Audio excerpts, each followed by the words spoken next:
Хочешь затусить с топовыми мировыми и казахстанскими блогерами? Тогда ждем тебя 24 и 25 августа в Нур-Султане во Дворце мира и согласия на форуме блогеров «Открывая, Казахстан». В программе крутые знакомства, автограф-сессии, выступления и мастер-классы от популярных блогеров, путешественников, фотографов и режиссеров, в числе которых Джоук Эсэс, Биржан Ашим, Картоп ТВ, Алишер Еликбаев и другие.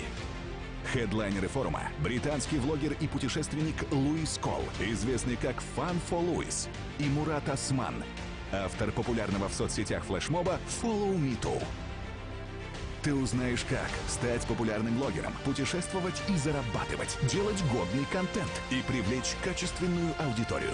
Участие бесплатное. Зарегистрируйся на сайте Forum Open Kazakhstan KZ. Проект реализуется при поддержке Министерства информации и общественного развития Республики Казахстан в рамках Года молодежи.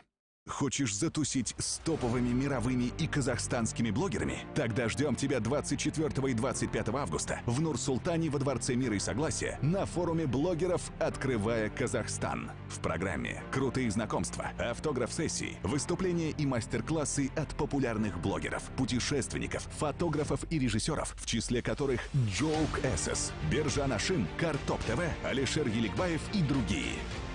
Хедлайнеры форума – британский влогер и путешественник Луис Кол, известный как Fun for Louis, и Мурат Осман, автор популярного в соцсетях флешмоба Follow Me Too. Ты узнаешь, как стать популярным блогером, путешествовать и зарабатывать, делать годный контент и привлечь качественную аудиторию. Участие бесплатное. Зарегистрируйся на сайте Forum Open Kazakhstan KZ. Проект реализуется при поддержке Министерства информации и общественного развития Республики Казахстан в рамках Года молодежи.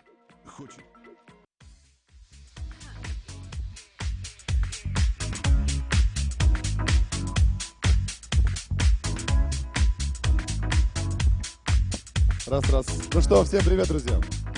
Еще раз привет. Соберитесь, друзья. Ведь все круто. Ну, давайте мощнее. Мы же будущее. Да, громче. Ну, давайте еще вместе. Вот, ребята, все круто. Мы как раз таки переходим на очень интересную молодежная секция. Называется «Социальная реальность». Все мы сейчас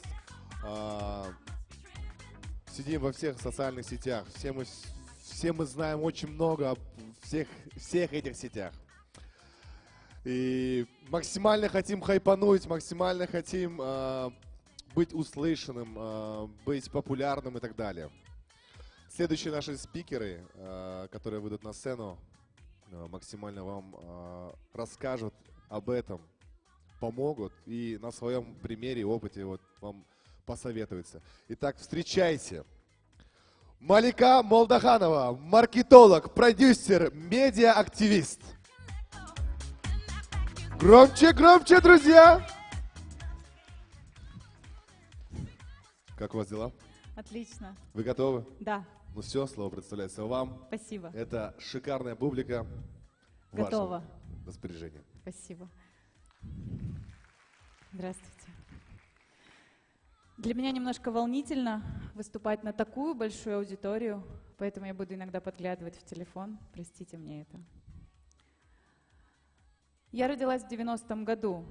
Мои родители не знали, что такое демократия. Точнее, они знали, но только из статей в энциклопедиях и где-то, может быть, в газетах. Они в ней не жили, но у нас дома всегда была демократия. Демос кратос, глаз народа. Потому что, когда ты любишь человека, это то, что ты делаешь. Ты слушаешь его мнение. Наше мнение с братиком всегда слушали. Я училась в лингвистической гимназии, достаточно крутой для Алматы. У нас были ребята, которые одевались в ЦУМе. Я же даже не знала, что где-то кроме барахолки можно купить одежду. Поэтому крутой мне пришлось становиться по другим принципам. Я стала старостой класса, стала устраивать внеклассные уроки. Например, я любила уроки оригами. Но любила их, кажется, я одна. Короче, всем они не нравились. Но когда надо было прийти и выбрать тему этого внеклассного урока, приходили 2 человека из 30. Ну, то есть явка была хуже, чем у нас в мае, хотя, казалось бы, куда. И эти 2 были я и дочка классной руководительницы, которая приходила, потому что надо, и выбирала, что скажет. Уже тогда стало понятно, что выбирает не тот, кого спрашивают, а тот, кто не боится прийти и сказать свое мнение вслух.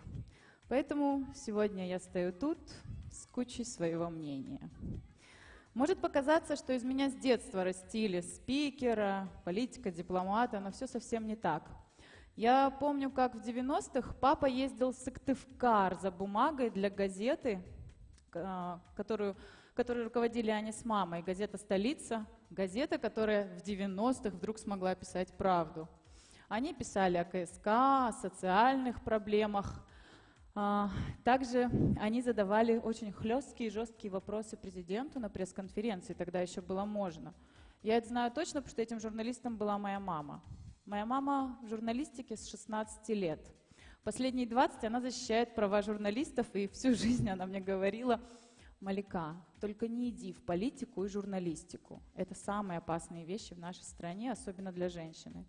Мама, с моей жизнью все хорошо, я не политик, не журналист, я всего лишь блогер и медиа-активист. Я надеюсь, это не опасно в нашей стране. Я раньше думала, что вся эта политика, социальная ответственность и гражданский активизм, оно для взрослых. Но мне уже почти 30 лет, куда взрослее. Раньше тогда в школе мои одноклассники могли игнорировать вот эти вот выборы, темы и политику. Но можем ли мы сегодня позволить себе не участвовать в политической жизни страны? Политика — это не только раздел на новостном сайте. Политика — это про нашу с вами жизнь. Не участвуя в политической жизни страны, мы буквально позволяем другим людям решать за нас нашу жизнь. Что мы будем кушать, какие у нас будут врачи, сколько мы будем платить налоги и куда их будут тратить. Когда можно выйти на пенсию и как на нее выжить? Как близко к нашему дому будут хранить боеприпасы или как близко к нашему дому построят АЭС? Я уверена, что у нас у всех казахстанцев разные проблемы, разные варианты решения этих проблем. Например, тема многодетных семей. Очень конфликтная тема, когда начинают обсуждать, что с ними делать и как им помогать.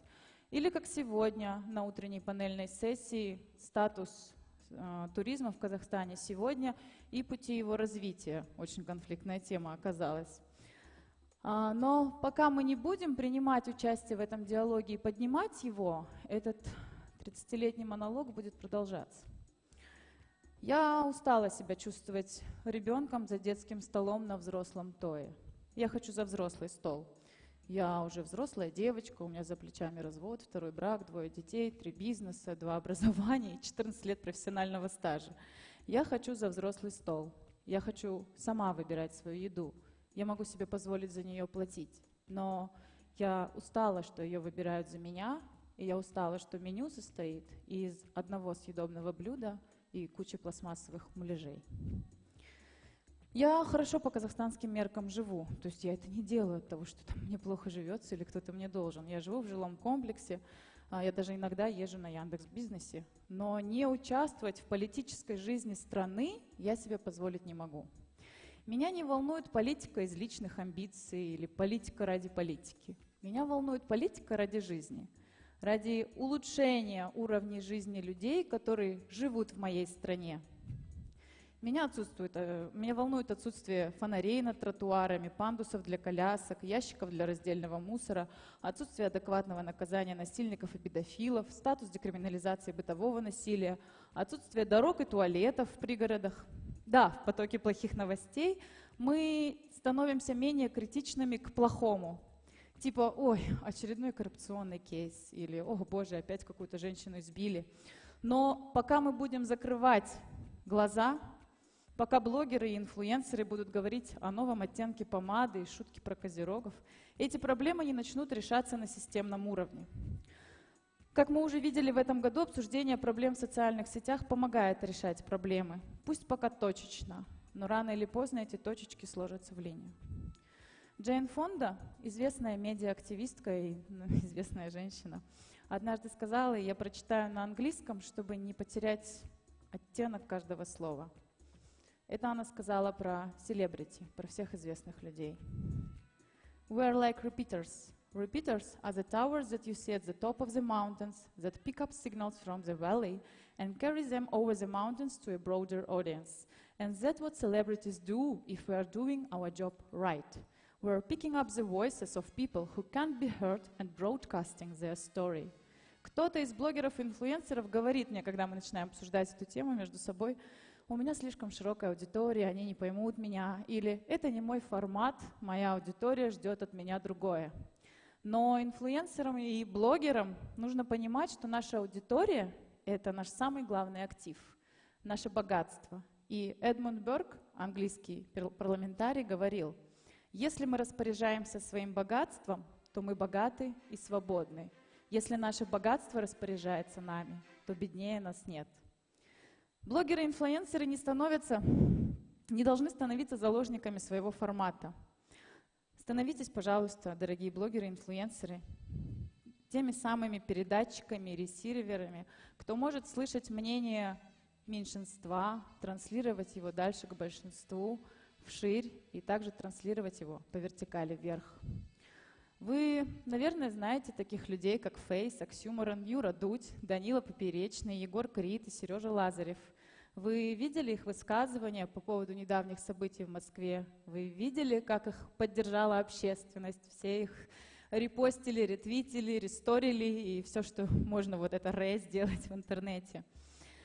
Так вот, если мы хотим сознательных инфлюенсеров, мы должны стать с вами достойными их. Мы должны их поддерживать.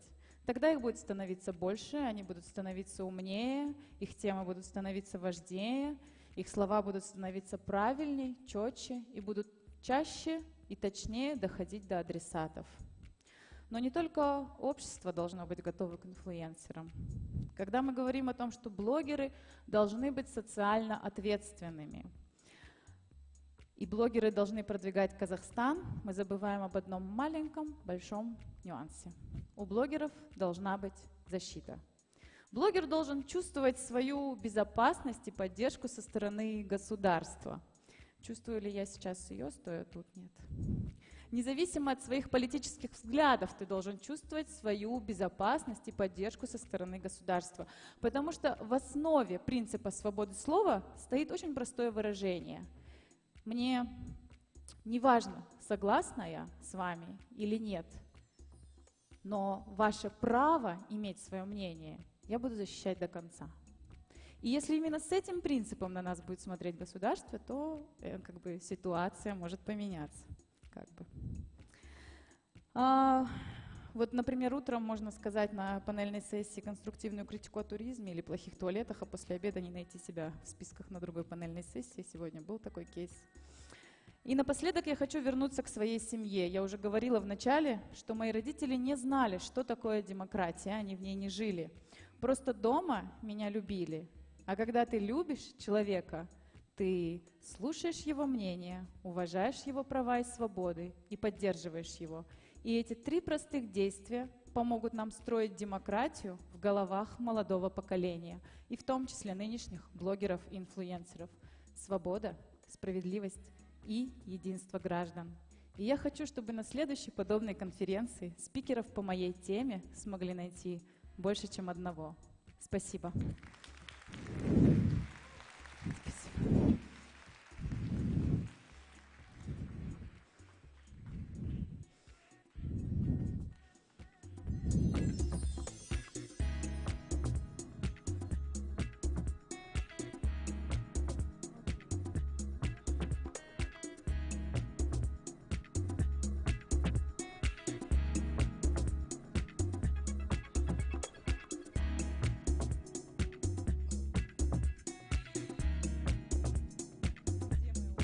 Құрметті достар, кешірім өтінемін. Біздің келесі баяндамашы не үшін қазақша сөйлеп жатқанымды түсінген шығарсыздар. Түсіндіңіз ба? Кім екен? Кім? Дұрыс, Шәкәрім Абдоллаев. Картоп ТВ командасының көшбасшысы. Қарсы алыңыздар! Картопты жардың ғой сен. Дайынсың ба? Ал, баста. Ассалаумағалейкум барлықтарыңызға, құрметті достар, бауырлар. Сіздерді көргеніме қуаныштымын. Мүбәрәк жүздеріңізді, нұр шашқан жүздеріңізді көріп, расымен де қуанып тұрмын. Жалпы қазақ тіліндегі 1 миллионға жеткен алғаш инстабайын жобасы Картоп ТВ деген біздің командамыз, яғни капитаны болып келіп тұрмын. Кейбіреулеріңіз білетін шығарсыздар, біреулеріңіз білмейтін шығарсыздар. Сол себепті әрбір жерде, әрбір ұлтта өзінің ана тіліне деген ең бірінші қастер, сыйласымдылық, ана тілін деген құрметтеу. Біз сол себепті ең бірінші өзіміздің ана тілімізде түсіреміз, құрметті достар.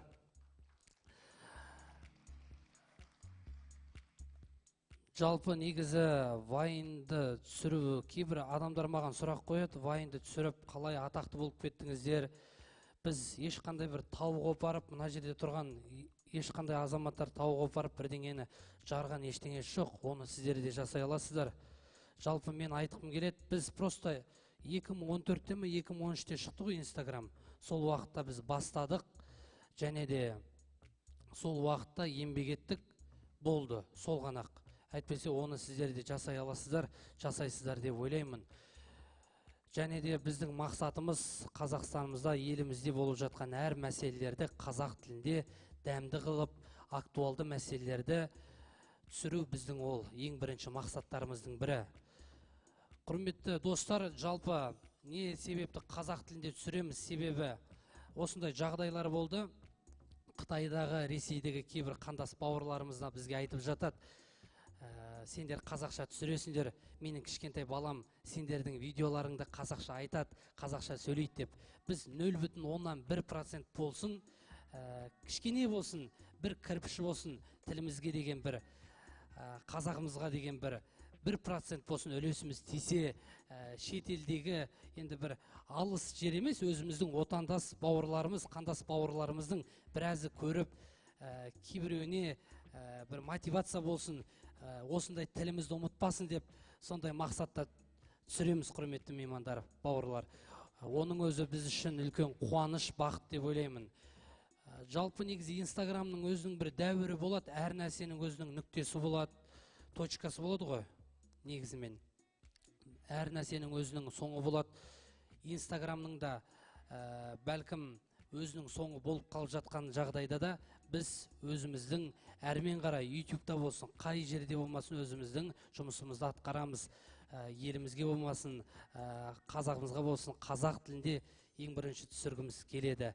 Және де, құрметті достар, біздің әрбір, кейбір осы жерде отырғанда шығар, бізді көретін оқырмандарымыз аз болса да, оқырмандарымыз өз тілін жақсы көретін патриоттар деп ойлаймын.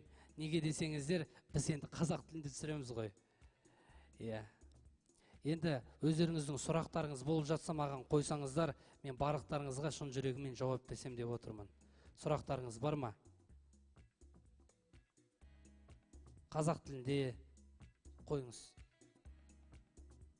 Микрофонды алып берейін, я?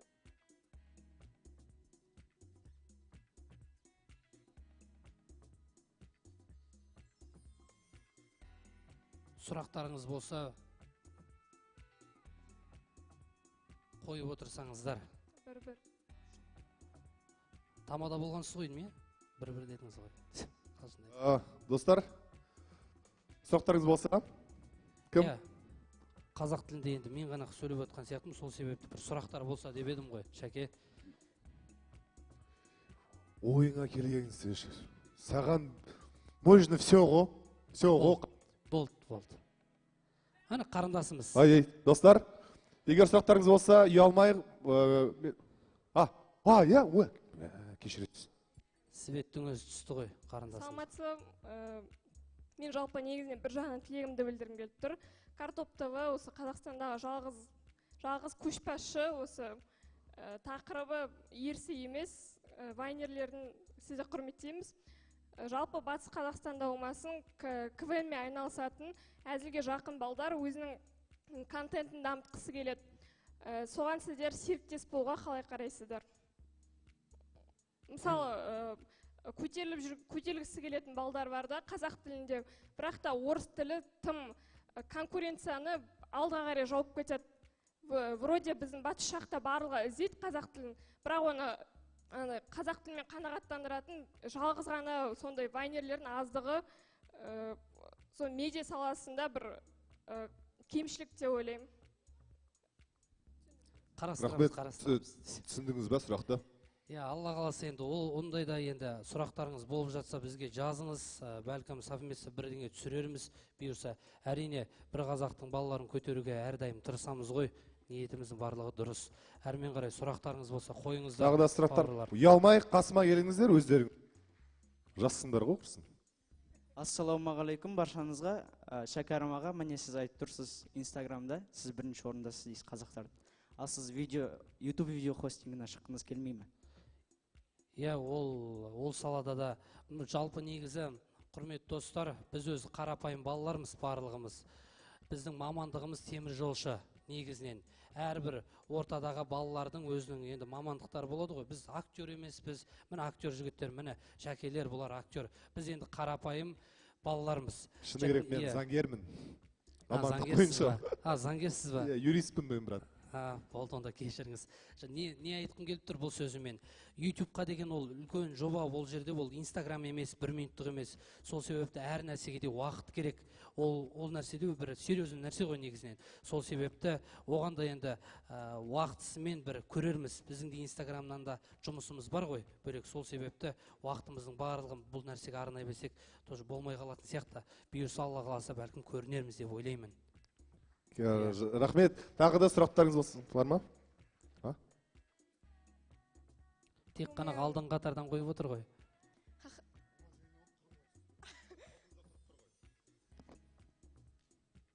Ха-ха деген жатыр. Ха-ха шоу жайлы айтып қалып жатыр. Ха-ха шоумен конкуренция сияқты болды ма? Адам емес олар десем қалжыңдаймын. Өзіміздің бауырларымыз ғой, өзіміздің қазақ бауырларымыз. Ішінде Ақсұлтан деген жігіт, құрметті осы жерде отырған достар, бауырлар, ең бірінші Инстаграмға бір септігін тигізген бауырларымыздың бірі. Ол азаматтардың да орны ерекше. Қазақша олар да түсіреді. Көбісілеріңіз білесіздер ол жігіттерді де. Тағы да сұрақтарыңыз бар ма?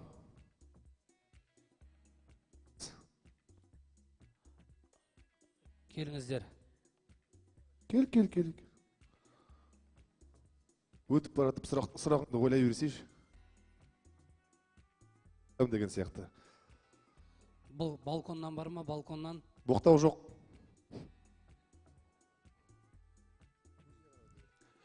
Сізге сұрағым, бізде қазір қазақ тілін дамыту үшін қандай жұмыстар жасау керек? Мысалға, қазақ тілін ғана біліп, біз керемет жалақысы бар жұмысқа кіре алмаймыз, например. Мысал үшін, ағылшын тілі, орыс тілі қазір.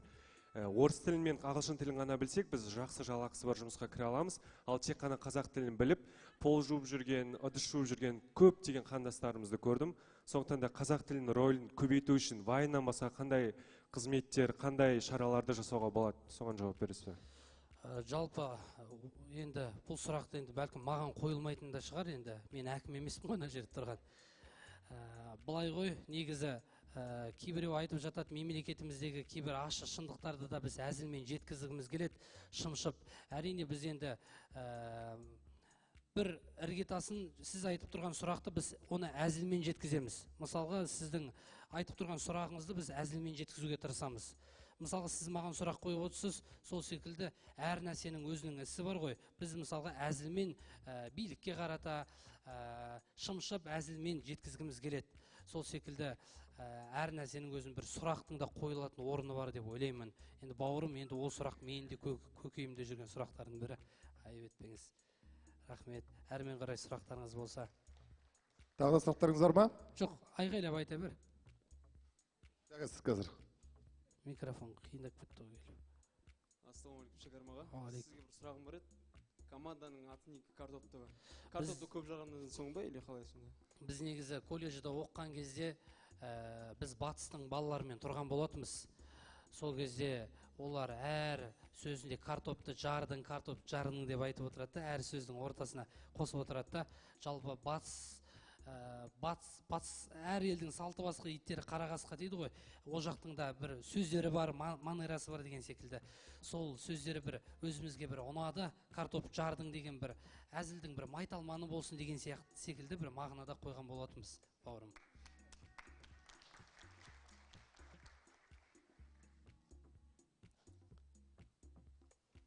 Саламатсыздар.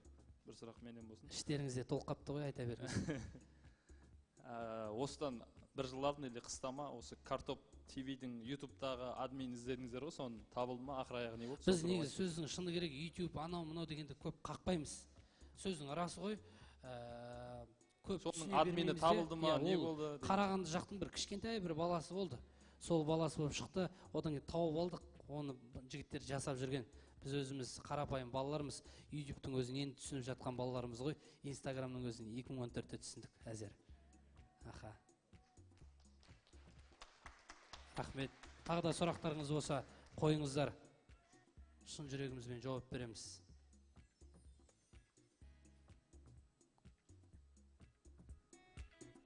Болды ма?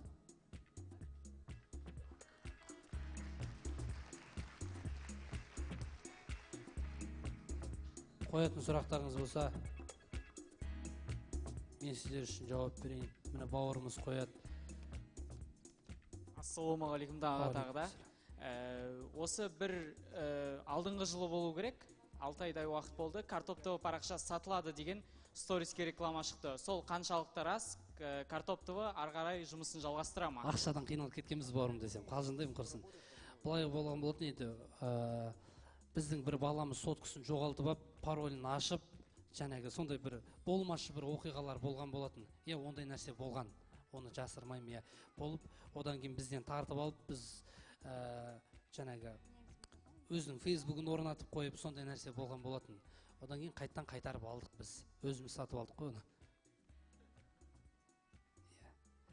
Ана жақта жаңа бір бауырымыз сұрақ қоймақшы болды. Қойыңызда сұрақтарыңыз болса.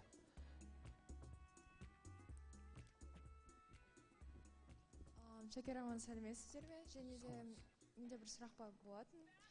Осы сіз және сіздің тобыңыз қай оқиғадан немесе қай кезеңнен кейін біздің Қазақстанның медиасында қазақ тілінде вайндер немесе видеолар түсіру керек деп ойлаңыздар? Жалпы негізі мынау біз ең басында жаңағы көріп жүретінбіз, видеолардың барлығын көріп жүретінбіз. Одан кейін ол кезде Инстаграмның өзі барлығымызда жоқтығын ғой, Инстаграм ол кезде. Көп адамда Инстаграм подписчигіміз аз тұғын. Сол кезде ойладық, бәлкім осы Инстаграммен біз КВН ойнадық, оның алдында көптеген іс-шараларға да қатысқан балаларымыз. Соның ішінде осы бәлкім Инстаграмда дамып кетерміз деп, біз әр күн сайын күніне 2-3 видеодан түсіретіміз. Сөйтіп, ақырындап бәлкім көтерілдік. Есімде жоқ екен ол нәрсеге, қай видеодан көтерілдік сол нәрсені. Бірақ та өзім білем, күнделікті біз видео түсіретінбіз. Қазір ғой ол аз-аз түсіретініміз. Кешіріңіз, мен сұрақ қойсам бола ма? Сәлеметсіз, шәкірім. Қазір әрбір адам сезіп отырған секілді қазақ тілді медиа саласына ешкімнің көп қызығушылығы туындай бермейді, яғни интерес аз. Мен айтқым келіп отырғаны бұл сұрақ ретінде көрінбеуі мүмкін. Мына жақта бір қыз өзім қатарлас сізге сұрақ қойды. Жоқ, мына жақта бір жас жігіт сұрақ қойды. Қалай қазақ тілін дамытуға болады деп осы медиа саласында. Бұның дамыту жолдарын біз әр қайсымыздың көкейімізде оның дайын жауабы бар. Бірақ осының дамуына қандай нәрсе кедергі деген сұраққа мен былай деп айтар едім. Яғни бұл қазақ тілді вайндардың, яғни соны таратушылардың лексиконында жаргон сөздер көп. Яғни ол мейлі ол орыс тілді вайндарда да жаргон сөздер көп болса да, олар как-то грамотно жеткізе алады деп айта аламын. Енді бұдан туындайтын сізге сұрақ, сіздердің қолданатын жаргон сөздеріңіз сіздің қазақ тілді контентіңіздің дамуына кедергі келтіреді деп ойламайсыз ба? Именно жаргон сөздер. Енді үйтіп ойламаймын мен. бірақ ол сіз ғой. Олай ойламайды екен. Енді қазақ тілінде біз әрмен қарай да жалғастыра береміз. Кімге ұнайды, әркімнің көңілінен шыға беру ол мүмкін емес. Сол себепті бізді негіз көретін адамдардың көбісі қарапайым адамдар. Сол себепті біз әрмен қарай жалғастыра береміз деп ойлаймын. Сіз секілді де көп адамдар айтып жатады. Әркімнің кейбіреуіне ұнамай жатамыз, көбісіне ұнамай жатамыз, кейбіреуіне ұнап жатамыз деген секілді. Сол себепті әркімге де ит сені қапты деп, сен оны қапсаң адамдық қасиетіңнен не қалады дейді ғой Мұхтар атамыз. Сол секілді әркімге жаман комментариясына, әркімнің ойына мән бере беретін болсақ, ол ешқашанда өспейміз. Сол себепті біз қазақ тілімізде түсіреміз, жаргон сөздерден де айтпауға тырысамыз. Кейбір әзілдер де болады, жаргон сөзді қоспасаң, ол әзіл күлмей қалатын сөздер болады сондай кездер. Сол кездерде біз қосамыз, ал бірақ та көп жағдайда таза қазақша, таза сөйлеуге тырысамыз, шама келгенше. Кез келген нәрседен сын табуға болады ғой, кез келген, енді қазақша түсірсек те кейбір адамға жақпаймыз, бүйтпедіңдер, сөйтпедіңдер деп. Сол себепті ол енді көп нәрсені халық шешеді деп ойлаймын, қарындасым. Сіз айып етпеңіз, кешірім сұраймын сізден.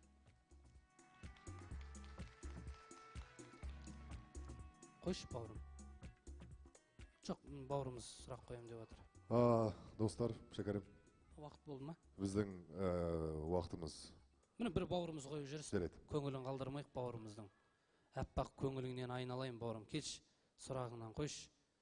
Мен өзім барым кіріп кетті ғой кәдімгідей. Сіз қасымдасыз ғой всегда.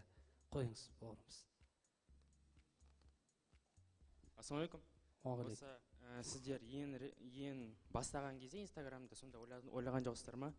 Осы Қазақстан менталитетіне может жараспайды деп, может ол патриот или патриот деп айтады ғой? Патриот? Жоқ, не. То есть ол может ешкімге ұнамай қалуы мүмкін или тоқтап қалады. Қорықтыңыздар ма деп тұрсыз ғой, иә? Иә, енді қорқыныш ондай нәрсе болған жоқ. Себебі біз бүйтіп енді қатты миллион болып кетеді деп, бүйтіп көтеріледі деп, ондай нәрсе ойламадық. Ойымызды дым кейіннен білдік, рекламаның өзін жақында білген адамдарымыз ғой біз. Енді реклама жасап жүрген балаларымыз. Сол себепті ондай қорқыныш ештеңе болмады, сөздің ашығын айтайын. Рахмет. Болды, рахмет барлықтарыңызға. Ассалаумағалейкум. Рахмет. Должен болақ, достар, қошемет, Картоп ТВ.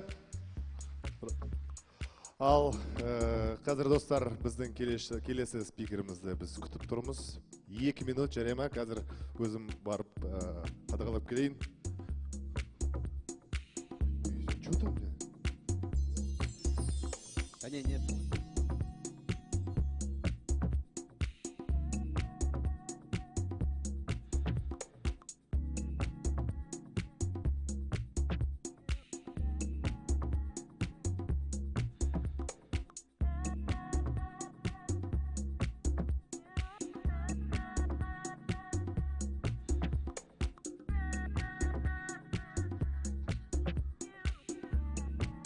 Слушай, почему тут Инстаграм? Как это нет желания, братан? Там народ собрался, все ждут. Ты чё? Нет, дело, братан, не в Инстаграме же дело, братан. Я тебе серьезно говорю. Ты же как личность, ты же красавчик же.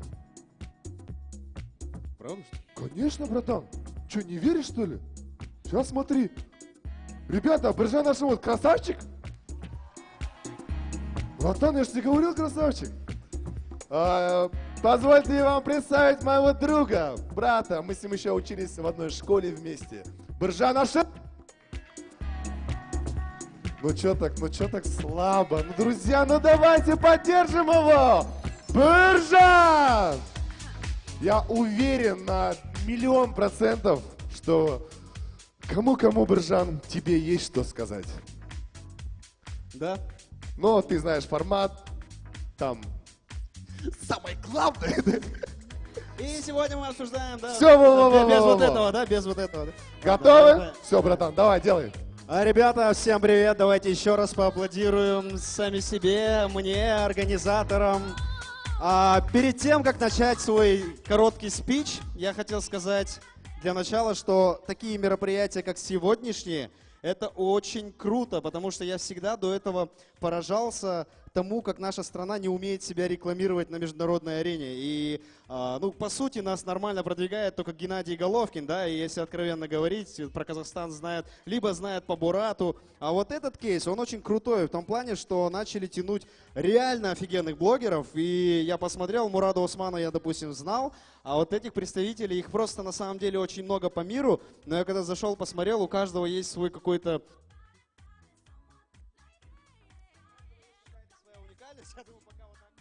Да, вот все включили. У каждого есть какая-то своя уникальность. И буквально, когда мы решали сегодня...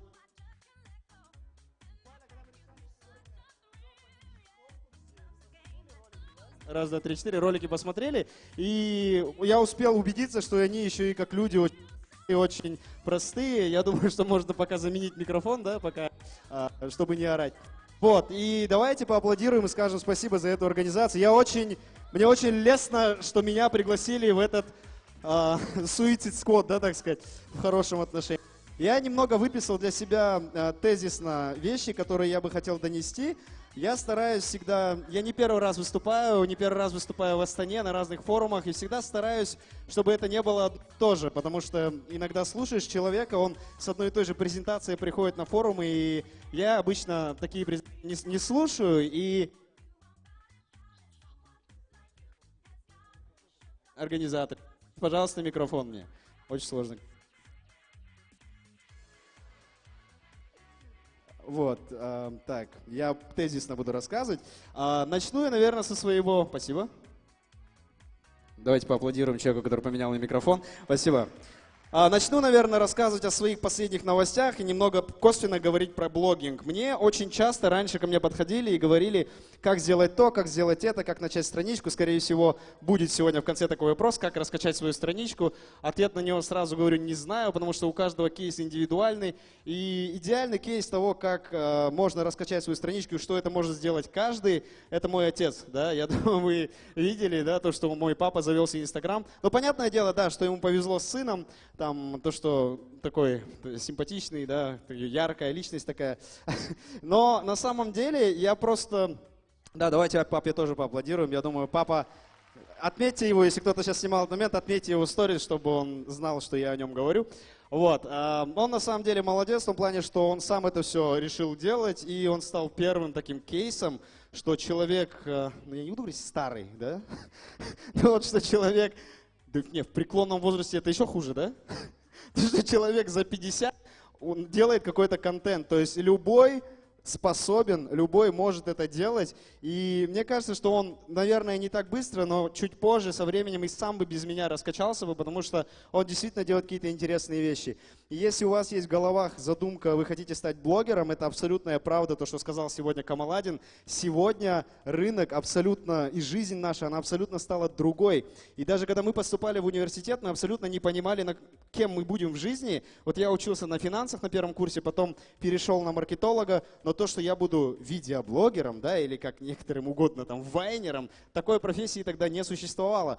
И сейчас, чем дальше, тем сильнее все это меняется. Я думаю, вы замечаете, что абсолютно новые профессии появляются. Очень крутая специальность, там, IT, да. Сейчас айтишники, у меня есть друг, Алибек Датпаев, есть кто его знает? Он в букинге работает. Вот, да. Мы с ним буквально недавно в Алматы встречались, и он говорит, в Казахстане, вот те, кто учатся в КТЛ, в физматах, в нише, это очень крутые спецы, которых берут с распростертыми объятиями в мире. И я всегда радуюсь, что наши казахи едут туда работать, но немного разочаровывает то, что они не возвращаются. Потому что я всегда топлю за то, что нужно развивать в нашей стране. У нас очень много, я недавно был там в Штатах, я очень много где был, но нигде, везде мне практически понравилось, за исключением некоторых, да, стран, но везде у меня было ощущение, что можно что-то оттуда брать и здесь развивать. В Америке мы вряд ли там что можем дать, да, какие бы мы крутые не были, там уже годами все это, веками все это придумано, а у нас, я думаю, вы часто слышали эту фразу «непаханное поле», поэтому если у вас будет мысль, мой первый месседж такой, если у вас будет мысль отучиться за рубежом, возможность поработать за рубежом, едьте, но давайте прокачивать нашу страну, давайте делать крутые продукты у нас, чтобы наши продукты покупали потом уже зарубежные страны, да. Так, давайте немного про удаление моей странички, да, поговорим, и какой вывод я из этого вынес. Мне всегда было интересно, когда у меня была эта страничка, для тех, кто со мной, возможно, не знаком, у меня страничка была практически 900 тысяч подписчиков. Кто был подписан? Поднимите руки. Ну, много, ребята, спасибо. Спасибо, что были подписаны, мне очень приятно. И вот у меня всегда возникал вопрос, а кто я без этого? Да, кто я без Инстаграма? И мне очень часто там родители спрашивали, ты типа будешь чем-то параллельно заниматься, потому что ну, нельзя быть таким зависимым от компании. И вот, собственно, это и случилось.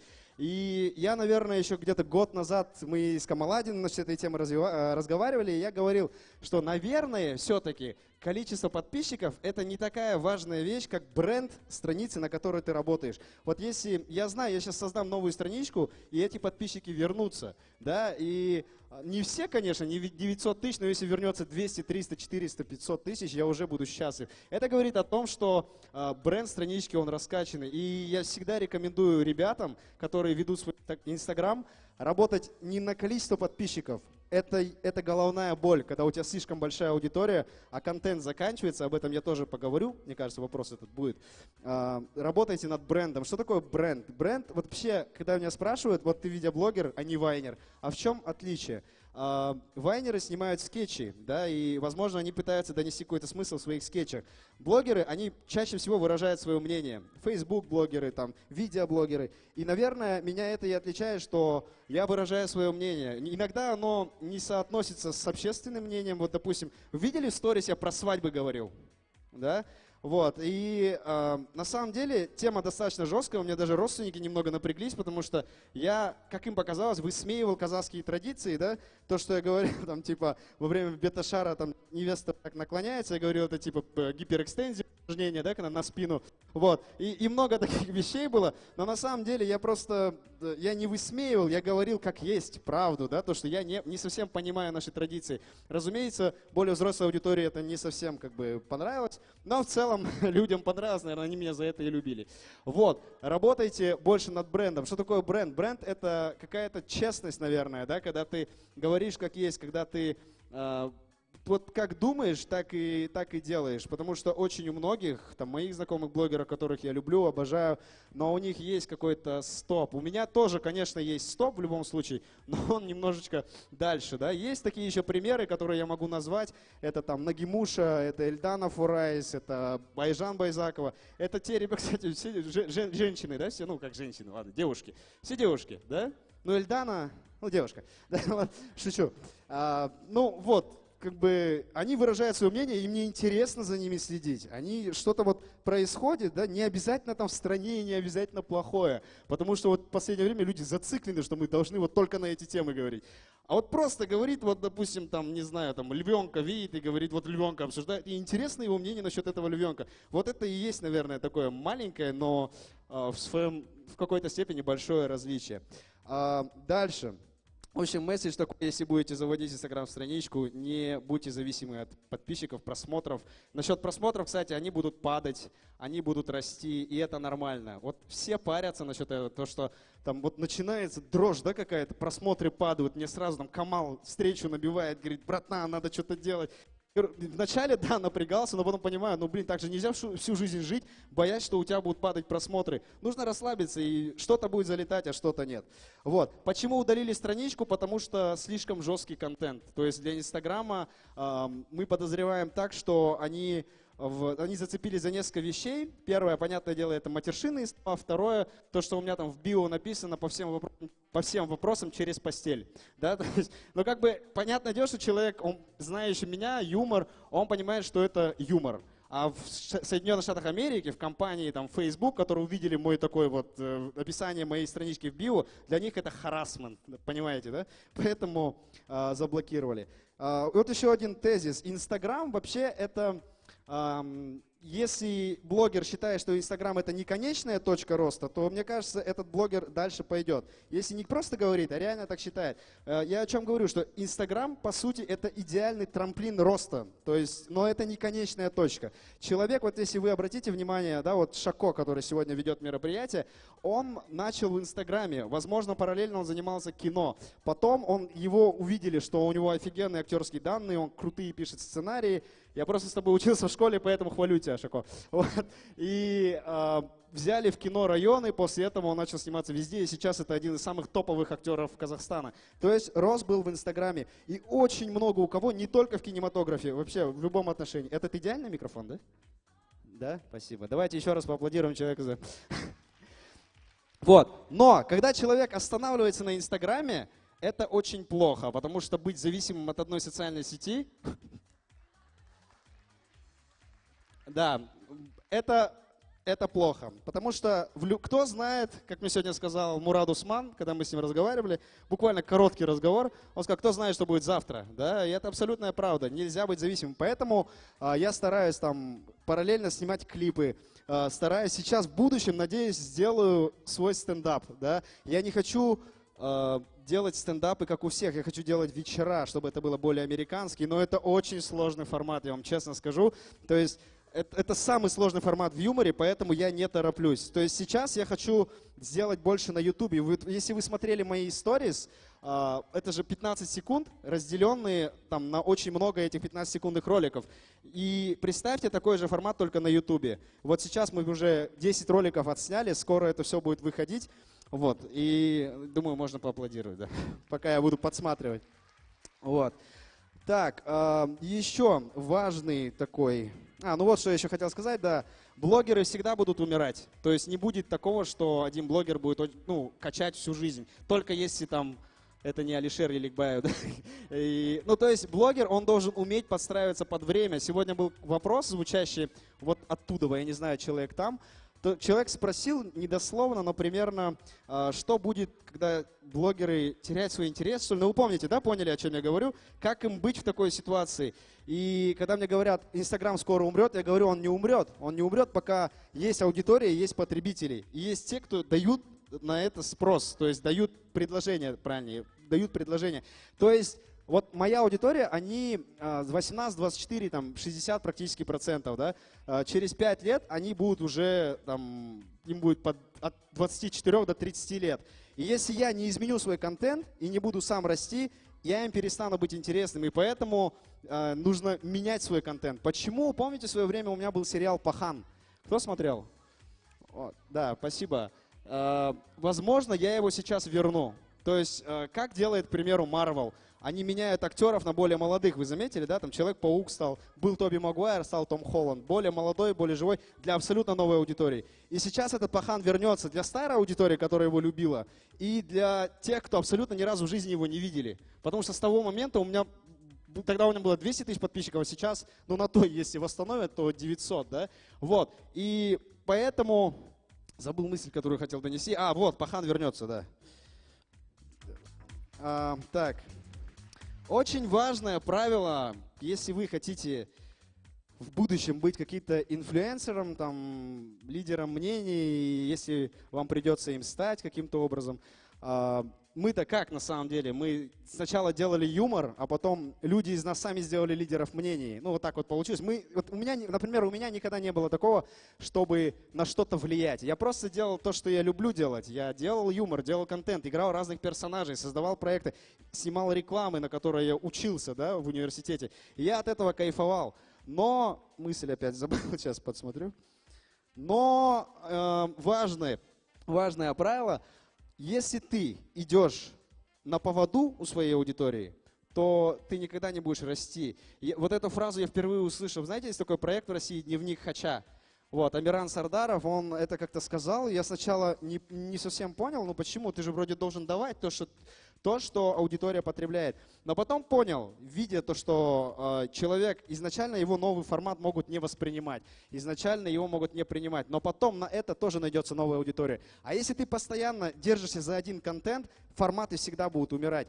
То есть вы должны понимать, что всегда нужно меняться, всегда нужно создавать что-то новое. И даже если сегодня у тебя 1 000 000 просмотров, вот как у меня гороскопы, да, там набирали от 800 тысяч до 1 миллиона, не с 1,5 миллиона, по-моему, скорпионы набрали, я уже точно не помню. Скорпионы, есть скорпионы в зале, кстати, да, поднимите руки. Вы ужасные, да. Вот. А потом появился новый формат, который начал набирать там 300-400 тысяч просмотров. Вот. Но я от этого особо там ничего никогда не терял в плане, я уже говорил насчет эмоционального, да, состояния. Вот, так, что есть? Ну и последнее, наверное, что я хотел донести, как раз, по-моему, 20 минут уже подходит. Что такое блогер? Это в первую очередь для меня. Это человек, который не только выпускает контент, а человек, который работает со своей аудиторией. С аудиторией нужно работать. И я всегда рассказываю про это и буду продолжать рассказывать. Наверное, единственное, про что я всегда рассказываю, это соседи. Да, это моя аудитория. То есть придумали там название, я взял этот кейс у группы 91, я понял, что если есть просто человек, люди, которые тебя любят, но у них нет какого-то названия, это просто люди, которые тебя любят.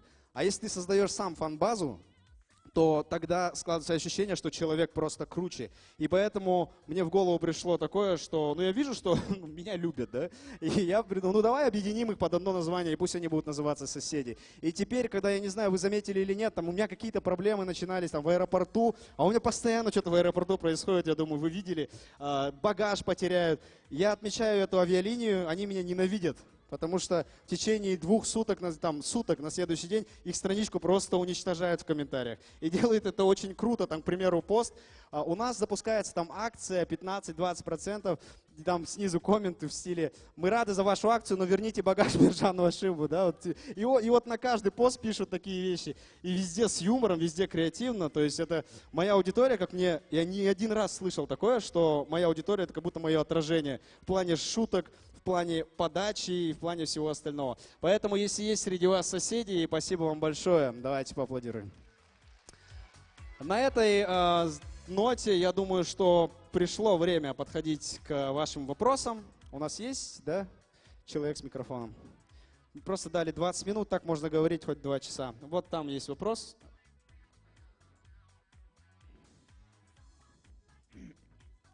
Здравствуй, Биржан. Наверное, этот вопрос всех волнует. Что у тебя было с Тават? Ничего не было. Ничего не было. Ничего не было совсем? Да. Расстроился.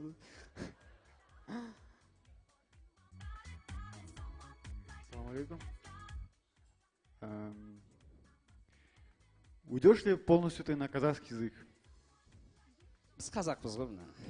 Бізге, ты понял, да? Нет, на самом деле уходить полностью никогда не буду, потому что я его не настолько хорошо знаю. И я очень люблю казахский язык. Там с бабушками, с опашками разговариваю на казахском. Но полностью уходить я не смогу доносить все то, что я хочу донести на казахском языке. Вот, поэтому нет. Добрый вечер, меня зовут Азамат. Подскажите, пожалуйста, как вы взаимодействуете с регионами? Вот, например, есть же много других регионов, например, Кустанай, Павлодар, Петропавловск, там тоже есть хороший юмор, но его многие не слышат. И вот такой вопрос. Есть ли у вас такие какие-то планы? Перенервничал, что ли? Это не ты? Нет. Есть ли у вас в планах тоже, может быть, какой-то тур сделать для своей аудитории, которая находится в других регионах? Да, конечно, хороший на самом деле вопрос. Но это вопрос сразу косвенно отвечает на вопрос, почему я не делаю фан-встречи. Мне вот куда бы я ни приезжал, мне говорят, типа, сделай фан-встречу. Мне, конечно, дико приятно, но я их не люблю, потому что ты просто приходишь, если ты есть артист, ты крутой, ты как бы выходишь и перед ними поешь. Что делают вайнеры и видеоблогеры? Мы просто сидим, люди на нас смотрят с открытым ртом, и ничего мы не можем им дать, да? Я понял. Если ехать в регионы, то только с тем, что ты можешь людям дать. Это вот стендап-туры. Я хочу сделать стендап, а потом ехать в тур. Я не хочу на этом останавливаться. Вот, поэтому, а как развивать регионы в этом плане, если про это вопрос звучит, я пока, честно, я про это пока не думал. У меня нет какого-то разделения по регионам в голове, у меня Казахстан, вот просто Казахстан, короче, вот как-то так. Да, не обязательно аплодировать, ничего крутого не сказал вроде. Да. Где вы? Здравствуйте. Вот. Это я. Первый ряд. Здрасте. Да. Меня Халида зовут, может, я прослушала. Интересно просто про проект стендап узнать. В чем сейчас у вас загвоздка? Почему вы говорите, что это сложно запустить? Ну, может быть, у вас уже что-то на подготовительном уровне есть. И берете ли вы девочек в стендап? Вы хотите попробовать в стендапе? Почему нет? Не, ну окей. Есть много тем, которые нужно высмеять просто. Ну понял, да. Но почему я пока не начинаю? Потому что я был занят вот этим шоу. То есть сейчас я буду занят восстановлением своей инстаграм-странички. И я параллельно, то есть, и вот часто бывает такое, что шутку, которую я пишу на стендап, она уходит в инстаграм. То есть я думаю, жалко там хороший контент, но там чернуха. То есть если я это запущу в интернет, меня опять заблокируют. То есть я там над похоронами смеюсь, да, то есть там много такой темы, над которыми в обычной жизни не смеются. Поэтому, но я не тороплюсь, потому что хочу сделать хорошо, на самом деле. Не хочу просто, чтобы люди на меня глазели и смеялись, потому что я это Биржан Нашим. Хочу, чтобы люди смотрели и смеялись, потому что смешно. Вот. Спасибо. Вон там руки вроде. Как говорит преподавательница, лес рук, да? Когда нет никого. Ассаламу алейкум, меня зовут Чингис, с Алматы. У меня такой вопрос. Планируете вы развивать мерч? Хорошо, отвечу более глобально насчет бизнеса и почему я не запускаю бизнес, в отличие от всех других блогеров. Насчет мерча коротко, нет, не планируем. Насчет бизнеса в общем, нет, тоже пока не планирую, потому что, опять же, продукт, который я хочу продвигать, захочу продвигать, их очень мало. Я не хочу иметь ресторан, да, я не хочу... То есть, если я буду в сторис рекламировать свои акции, я буду это делать без кайфа. И там в какой-то момент ты подсаживаешься на какую-то иглу, которая от тебя будет потом, грубо говоря, там, закинь сторис. И там, ну не знаю, мне кажется, это даже не так прибыльно. Возможно, там, если раскачается, конечно, но я себя просто в этом не вижу. Вот если я увижу продукт органичный мне, как Донерка и Жека Фатбелли, да, Жеку увидишь, хочется жрать, да. Я вот хочу, чтобы вот какой-то такой, если энергетик, окей, да, но носки мы хотели, кстати, носки, но пацаны что-то съехали, да. Носки, прикиньте, трусы. Прикольно же? Давайте. Там парень в очках. Это не твоя рука? Биржан, откуда такие познания в плане того, что ты как будто живешь сразу несколько жизней, находишься в домашних ситуациях, ну там, каждую ситуацию ты описываешь прям точь-в-точь, как будто был... Как будто в твоей жизни я был, да, короче? Как будто я рядом сидел и наблюдал, да? Тут немного разочаровывающая информация. Мы все очень одинаковые. Кейсы в нашей жизни, они очень часто случаются со всеми, да? И, ну, наверное, вот если вопрос больше типа про женщин, откуда я знаю столько подробностей про женщин, я много с кем спал. Да не, ладно, шучу. Ну, то есть я много общался с девушками, и у меня большой опыт именно общения с девушками. То есть наверное, мой талант не в том, что я круто пишу шутки. Самое смешное — это всегда самое жизненное. Вот. Я замечаю вот эти мелкие детали. Как они себя ведут. Там, то, что девушка с грудями, она увереннее, чем девушка с маленькой грудью. Ну, то есть это мелочи, да, такие. Вот. Поэтому вот я замечаю эти детали и просто выдаю как есть. Я ничего не преувеличиваю, ничего не придумываю. Вот. Болдма? Да, брат. Уақытың эфирный уақытың бітіп жатыр. Биржан Нашим, на самом деле, я его очень люблю. Вы тоже его очень любите. Вы же его любите? Спасибо. Отлично. Биржан, рахмет саған үлкен. Спасибо, что ты здесь, спасибо, что ты с нами. Вообще, спасибо, что ты есть, бро. Спасибо. Все, иди отсюда. Ребят, спасибо, вы крутые. Давайте. Ал, құрметті достар, дорогие друзья. Біздің келесі қонағымыз, спикеріміз, наш следующий гость, это реально наш гость. Луи Коула. Да, поаплодируем, поприветствуем.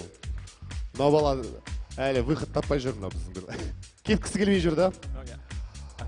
Но есть такой маленький момент. Если кто-то боится, что он не поймет его, попрошу сейчас взять наушники, чтобы вы слышали перевод того, что будет говорить Луи Коул. Есть время, 2-3 минуты, без проблем сходите. Все, кто имеет наушники или уверен в своем уровне английском, то мы с вами побеседуем.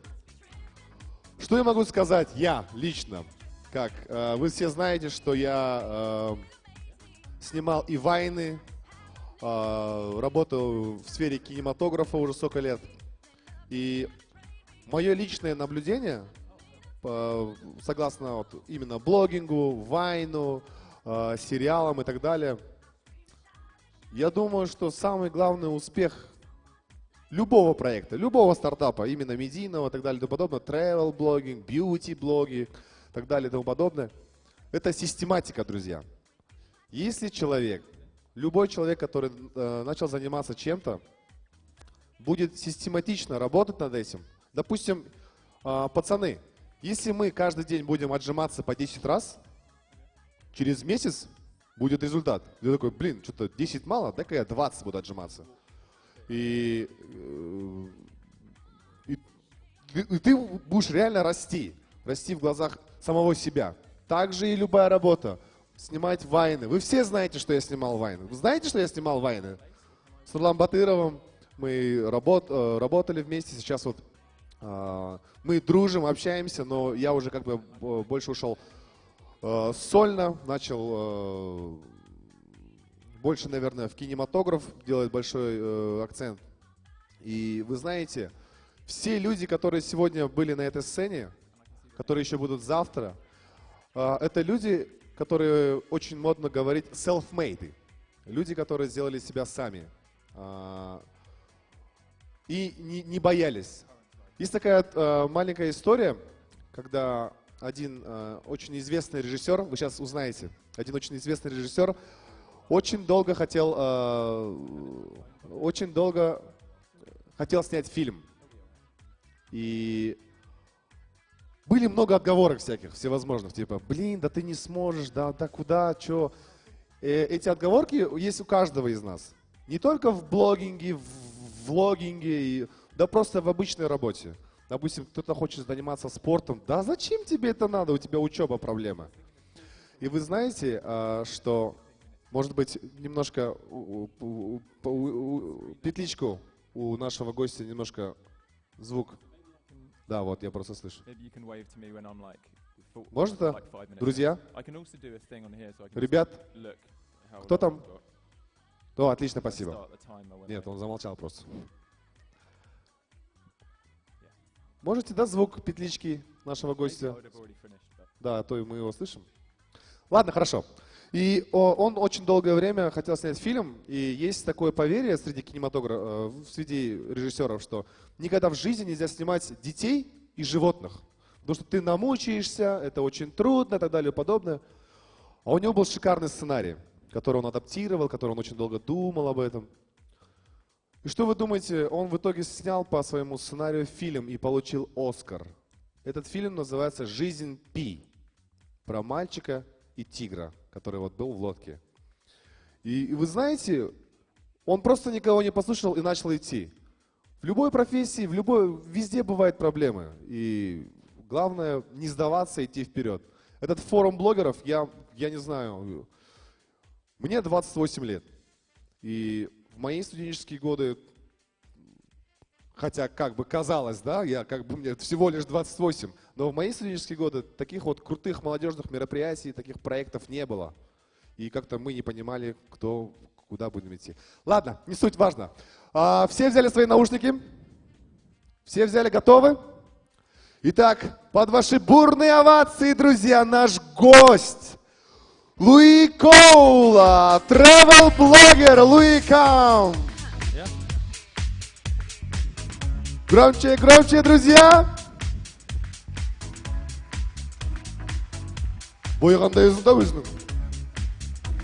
Welcome to Kazakhstan. Hoş geldin. Thanks. So, go. Cool. Уровень моего английского, поняли, да?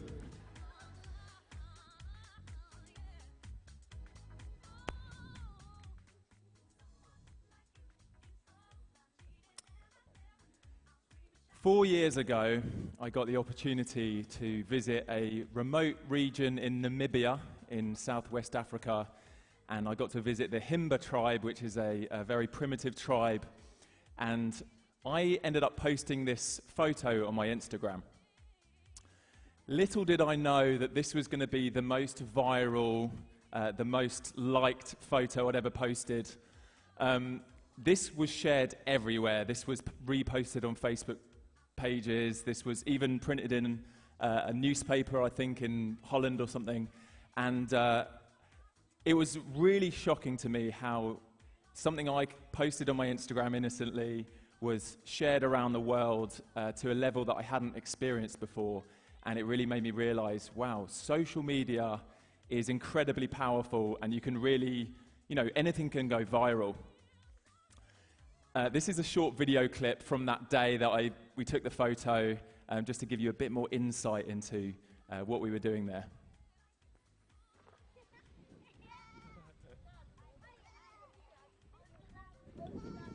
The whole family here. Yeah! Alright, so Louis thought it was a pretty good idea to bring an iPad along. I thought it would be cool because it's like full screen selfies for them.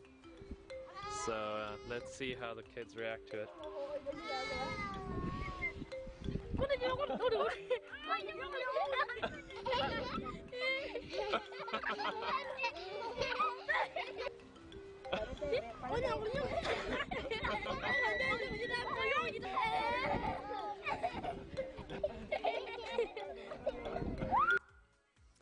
There's just a little snippet of a longer YouTube video on my channel. The video is my most viewed video as well. It has, I think, like 7 million views on this video. And later that day, we got to sit down with the Himba tribe, learn about their culture, listen to stories. We ate with them late into the evening, and it was a real impact for me to be able to experience that. But like I said, this photo that was posted was shared not only on the internet and Facebook pages and stuff, but Tim Cook at Apple saw the picture of the iPad and used it in an internal keynote, and then Apple reached out to me to see whether they could support any of the other work I was doing and whether I needed some support from Apple. So it just was mind-blowing to me, the impact that had.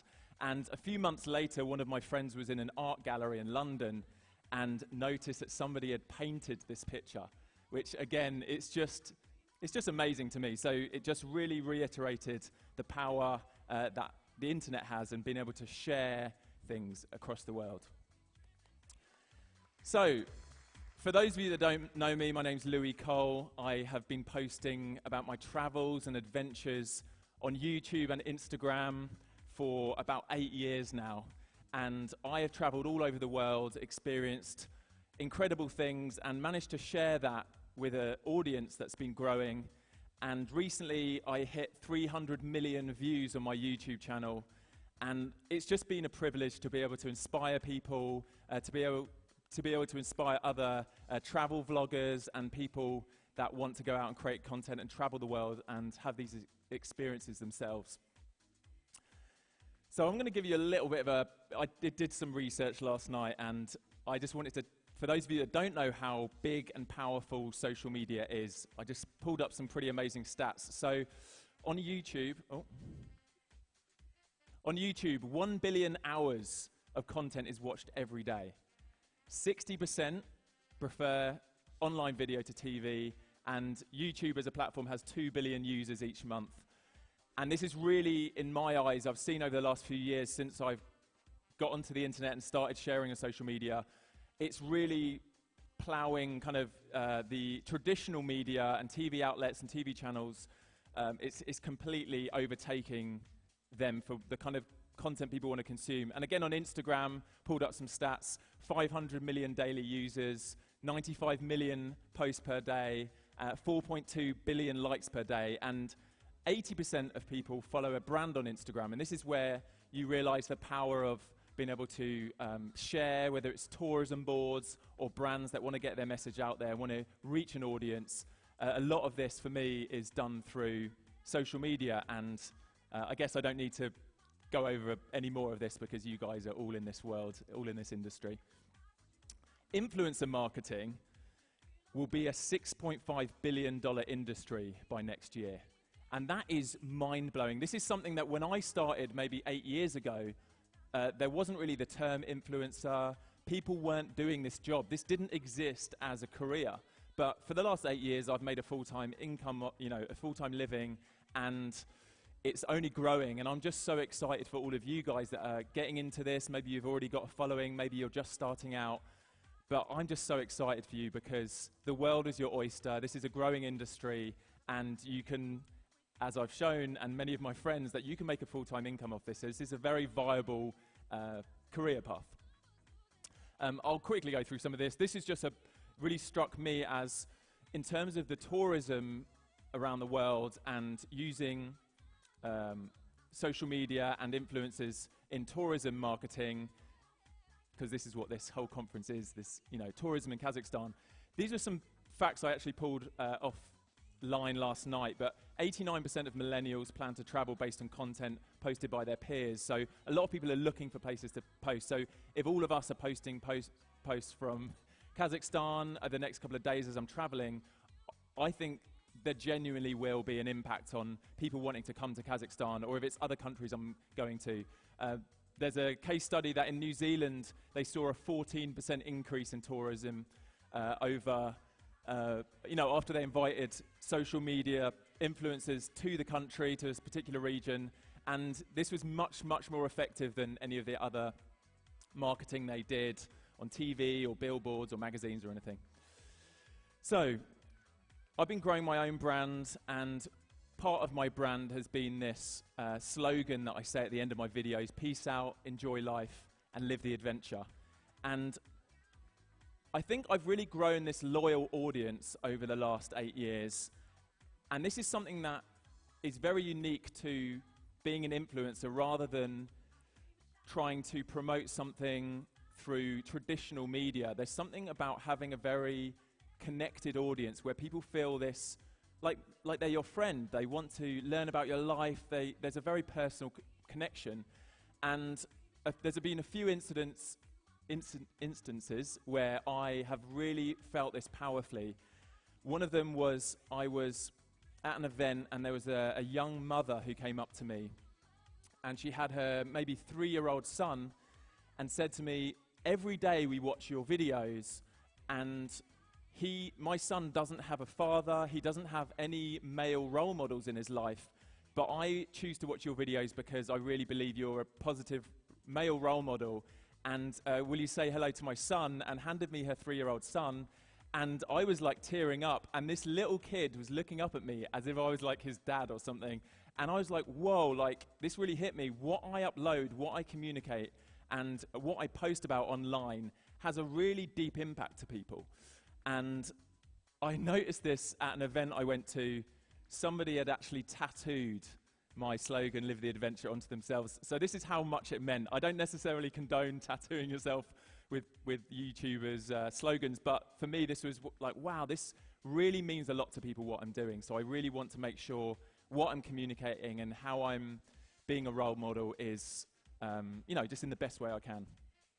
So going back to the power of posting, and especially in the tourism industry, this is one of my friends, Jack, who has a big Instagram account called Do You Travel.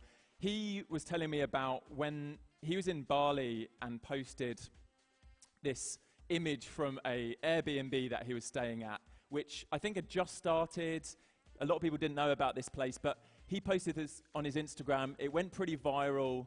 It had a lot of interest, and within, I think, 2 days, the entire year of bookings had been booked up in that Airbnb. So many of his followers had seen it and wanted to go there and book it. So it really spoke to me of like, whoa, like, obviously he has this loyal audience that are really listening to everything he's sharing, and they want to experience that same thing. So these are a few examples of tourism boards I've worked with over the years. Montanan Tourism Board, Brussels, and Travel Alberta. And these were opportunities. I get to travel a lot around the world, but these were opportunities where I was paid to go out and help promote countries for people to come and visit. And for me, this is the best kind of work I can do. I do brand deals as well. There's other ways I can make an income, or you guys can make an income online. But for me, working with tourism boards is such a treat, because it's not hard to make beautiful content in countries and be able to showcase that to an audience, and for them to really genuinely experience and feel what it's like to be there and want to go there. So I've had the privilege of working with tourism boards, and I think it's going to be a growing industry where tourism boards around the world, and as you can see, Kazakhstan as well, will be bringing in influencers and helping share that with this wider audience. And I am so privileged to have been invited here. I'm so excited. This is my 85th country that I've visited, so thank you, Kazakhstan, for inviting me, having me, and this is going to be a very special trip. I will definitely be coming back. I will be sharing this with my audience, with Instagram posts and YouTube videos, and hopefully really inspire other people to visit. And yeah, I think this is the start of an era for a new wave of tourism in Kazakhstan. So I'm very excited. So over the last few decades, the world has completely transformed. As a millennial, I have seen the start of really remembering when I didn't have internet and computers and mobile phones. And then there's Generation Z that are younger, like kind of early 20s into teens and younger, that grew up in this world of just completely immersed in the digital world. There are more people in the world with access to the internet and mobile phone technology than have access to clean drinking water. There are 6 billion people with access to a mobile phone, which is mind-blowing, because I remember when I was a teenager, I just thought mobile phones were for businessmen. I kind of laughed when my friends had them, but it's completely taken over, and I think we're at a stage now where there's no going back, that we are a fully digital society, global society. And going back to the Himba tribe, which I visited, one of the women in the Himba tribe in the most remote region of Namibia had a mobile phone, and I was just amazed. I was like, wait, how do you even charge this? They lived in mud huts, there's no electricity, and she told me how she had to walk 10 miles every week to go and charge this in a neighboring village. But this just really struck me as, you know, this is, if I wanted to now, I could pick up my phone and call this lady in Namibia on her mobile phone. This is where we're at in the world, that we are so connected. We're so digitally connected. Again, some mind-blowing facts for you. Next year, we'll hit 50 billion connected devices, internet-connected devices. So that's way more, that's like 8 times the population of the world. So I have multiple computers, my phone, you know, you name it. But in 5 years, in 6 years, there's an estimated 1 trillion devices will be connected worldwide to the internet. So I feel like every appliance in our house, our fridge, our toaster, everything will be connected to the internet. So really, we are in this phenomenal time in history where we're going to be almost like overly connected to the internet.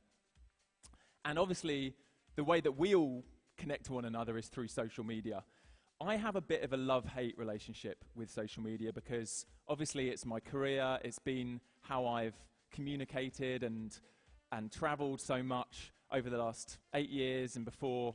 This has been a huge, huge part of my life. And as you all know, you're probably addicted to your phones as well, but I probably spend 4 or 5 hours a day flicking through my phone, and I don't really like that.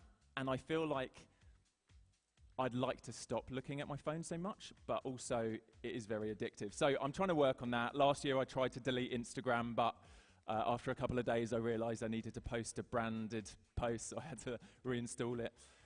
So yeah, I think there's this love-hate relationship, but I do think this is something that we can harness for good, even though I think there are some negative effects of social media, which I'm sure you all experience, whether it's like comparing yourself to other people on Instagram or needing that affirmation through likes or interaction. I think, although there's negative and mental health issues that I've noticed cropping up, I do feel like we can still harness it and say, look, this doesn't have to be bad. We don't need to go and like throw away our technology and go and live in the wilderness to escape. We can find a healthy balance. Something that's really exciting to me is that what used to be termed citizen journalism is now just anybody. All of us are journalists. All of us can grab our phone within a matter of seconds and start filming wherever we are. And we've seen a rise in activists over the last few years as everyone's had a phone with a pretty high quality video camera on, filming incidents that happen around the world, being able to share those immediately and get a huge audience virally sharing that, and it's had more of an impact than a lot of the mainstream media, which is where we relied on all of our information and all of our news over the last couple of decades. So again, I really feel like we're in this new era where any of us can share, any of us can post stuff that can go viral and impact the entire world. And if any of you have been online the last few days, you would have noticed the huge viral information going out about the fires in the Amazon. And this started by posts on Instagram. People were sharing on Instagram, reposting on Twitter. And I saw like every single influencer I follow, everyone on Twitter, it was trending worldwide, #1. And this was because people were angry that the mainstream media weren't sharing about the worst fires in the Amazon in a decade. You know, people weren't sharing about it. And I've seen already an incredible response from my friends donating to charities, to planting trees, and encouraging their audiences to do that too. So I feel like this is a way that social media can really be harnessed for good, really make a good impact. And this, for me, is where my passion really lies, is trying to use my platform and this amazing opportunity I have to impact people and impact the world in a good way. So what is social good? What does it mean for me to want to do something good and impact people, and for you guys too? So I did a bit of research, and this is some of the definitions I found online. Global citizens uniting to unlock the potential of individuals, technology, and collaboration to create positive societal impact, and using social media and social-focused communities to create a positive impact. For me, this has become a big part of what my goal and what I want to do with my life and my platforms has been. Not just sharing travel for the sake of me having experiences for myself, but also, is there something I can communicate that's deeper, that has a stronger impact and can positively impact the world? So I asked myself the question, what is it that we should share? If we're wanting to make a difference, what is it? So these are 4 points that I jotted down. 1, to tell a story, to create empathy. 2, to inspire human connection. I think just on that note, although we are so incredibly connected around the world now, I think on a personal level, that digital connection has robbed us of the real personal connection. So number 3, to challenge the norm and to bring hope. In a world of quite negative media and news sometimes, I really feel like we can, as people with platforms and the ability to share, is bring hope to people. And number 4 is amplify others' voices, where we hear stories of people that haven't got an audience or they haven't got any way of sharing that, we can share their voices. So I'm going to, over the next few slides, share some inspiration that I've found from online, some people around the world that are doing things that I think are making a real impact. And I'm going to start with Banksy, the artist. He's an activist. He shares his graffiti artwork around the world, has been doing for decades. This is a piece that he painted on in the West Bank between Palestine and Israel. And although he doesn't concentrate on online content, and a lot of his is in physical artwork, his posts and what he does gets a lot of attention and is shared globally. I also have been following this actress, Jamila Jamil, who she's really making a stand for women and the culture of women feeling held to these beauty standards and really oppressed in the way that they are judged and find value. And I know a lot of girls in the modern age with Instagram and what they're subject to every day, whether it's like, you know, photoshopped bodies and Facetune and everything. Like, there's a lot of pressure to be beautiful in the way that, you know, society wants you to be. But Jamelia made this comment. She started a movement called I Weigh, and it was from this Instagram she'd seen of the Kardashians, and they were all judged on how much they weigh. So if they weigh too heavy, obviously it's bad or whatever. So she posted about it and said, I weigh, a loving relationship, great friends, I laugh every day, I love my job. So she is redefining what it means to be valued. It doesn't have to be that other people find you acceptable in their beauty standards, but that you can find value in the things that are important. So I think this is really important for this movement in this day and age where we've got a lot of pressure from online to look a certain way, and I think she's doing great stuff. And then the next few examples are more about fundraising efforts that I've seen my friends do online, and this is really exciting to me because it's a really tangible way to see the impact that you can have. Obviously, we can post about the Amazon and how we can take action, but it's hard to measure, okay, how much impact has that had? But the next few examples, I don't think it's always about raising money. I don't think that's the only way to have an impact, but the next few examples I've got on here are just examples of people that I have seen do really, really great things and raised a lot of money for charity. So this is John and Hank Green. They've got a YouTube channel, and then John Green's also an author and made movies and stuff. Over the last 8 years, they've been running a project called Project for Awesome, where they've encouraged other YouTubers to post videos about the organizations and charities that they care about. And in the last 8 years, they've raised $10 million for those charities. So that's really exciting. Brandon Stanton, he has an Instagram, a lot of you may know, called Humans of New York, where he'll take photos of people and share their stories in the caption. I met him a few years ago. He's an amazing guy. I think he is having one of the biggest impacts through his Instagram account. And again, just to reflect that, I did some research and pulled up some of the posts that he'd made where he'd asked his audience to donate. So this top image, there was a kid in Brooklyn that he asked, who is your biggest inspiration? And the kid said that my teacher at school is my biggest inspiration. And she was really encouraging him and other students that they have got a future and that they should go to university. So from that one post, he managed to raise $1.4 million for a scholarship fund for that kid's school. And that was even more exciting than the money was that 51,000 people globally supported, really felt empathy towards that through the story shared and wanted to donate their money. And then I'll quickly go through the others. Brandon doesn't just do stuff in New York, but traveled to Pakistan, raised awareness around slave labor. 76,000 people donated $2.3 million. A pediatric cancer research, $3.8 million. 100,000 people supported that. And then the Rohingya tribe refugee housing, 2.1 million by 40,000 people. So again, it's not all about raising money. I don't think that's the only way to do it. But for me, this blew my mind that one guy with his Instagram account and Facebook page can have this impact. And I feel like that should be an inspiration to us all that, wow, we could do this. And then Jerome Jarre, he used to be on Vine and then was making a lot of comedy videos. But about 4 years ago, we're good friends, but he posted on his Twitter about this emergency famine that was happening. There was this big emergency in Somalia, and there was a famine where thousands of people were dying. And he felt helpless, but wanted to do something. So he, in a panic, kind of made this video, and he was like, what can we do? We must be able to fly food in or something to help them. So he got all of his audience to tweet Turkish Airlines because they were one of the only airlines that fly into Somalia. And Turkish Airlines responded and said, we'd love to help, here's a cargo plane.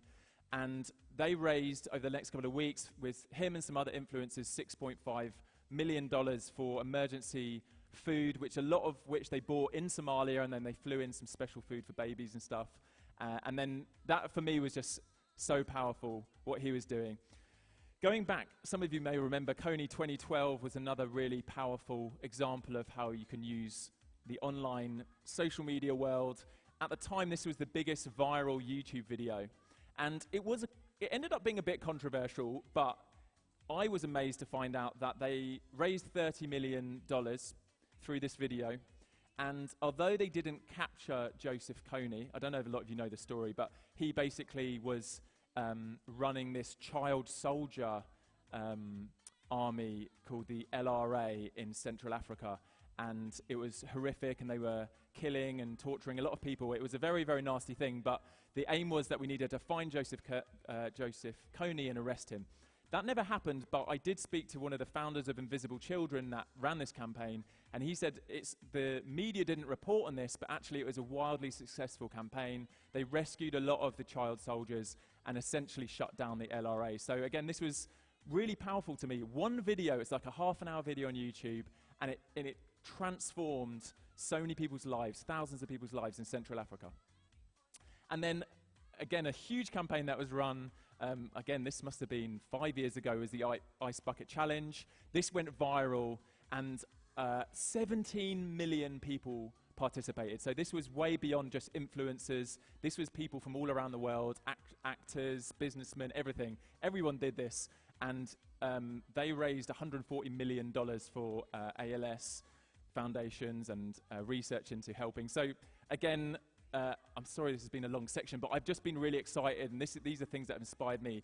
This is the level of things that can happen when we really take action and engage with our audiences and yeah, share good things. So, be the change you wish to see in the world. I want to throw this back to you guys.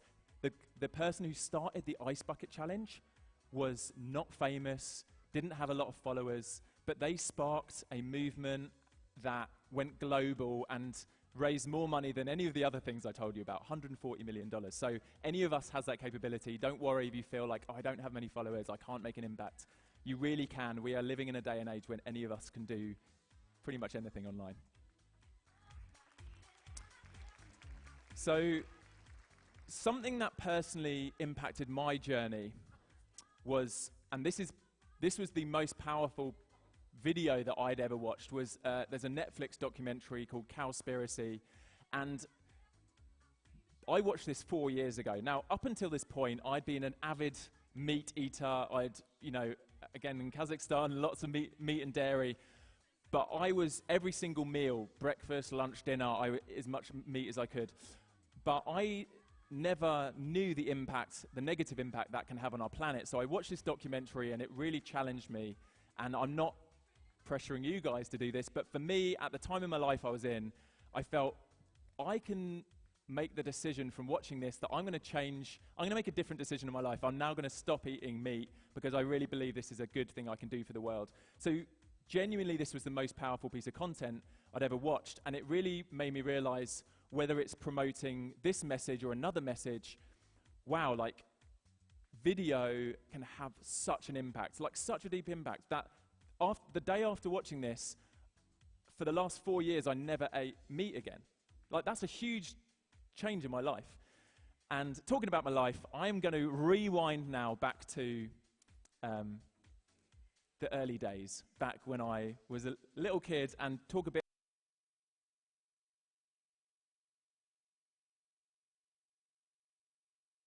So my dad, thanks. So this is my dad, who is actually here with me in the audience. He came with me to Kazakhstan. Hey, Dad.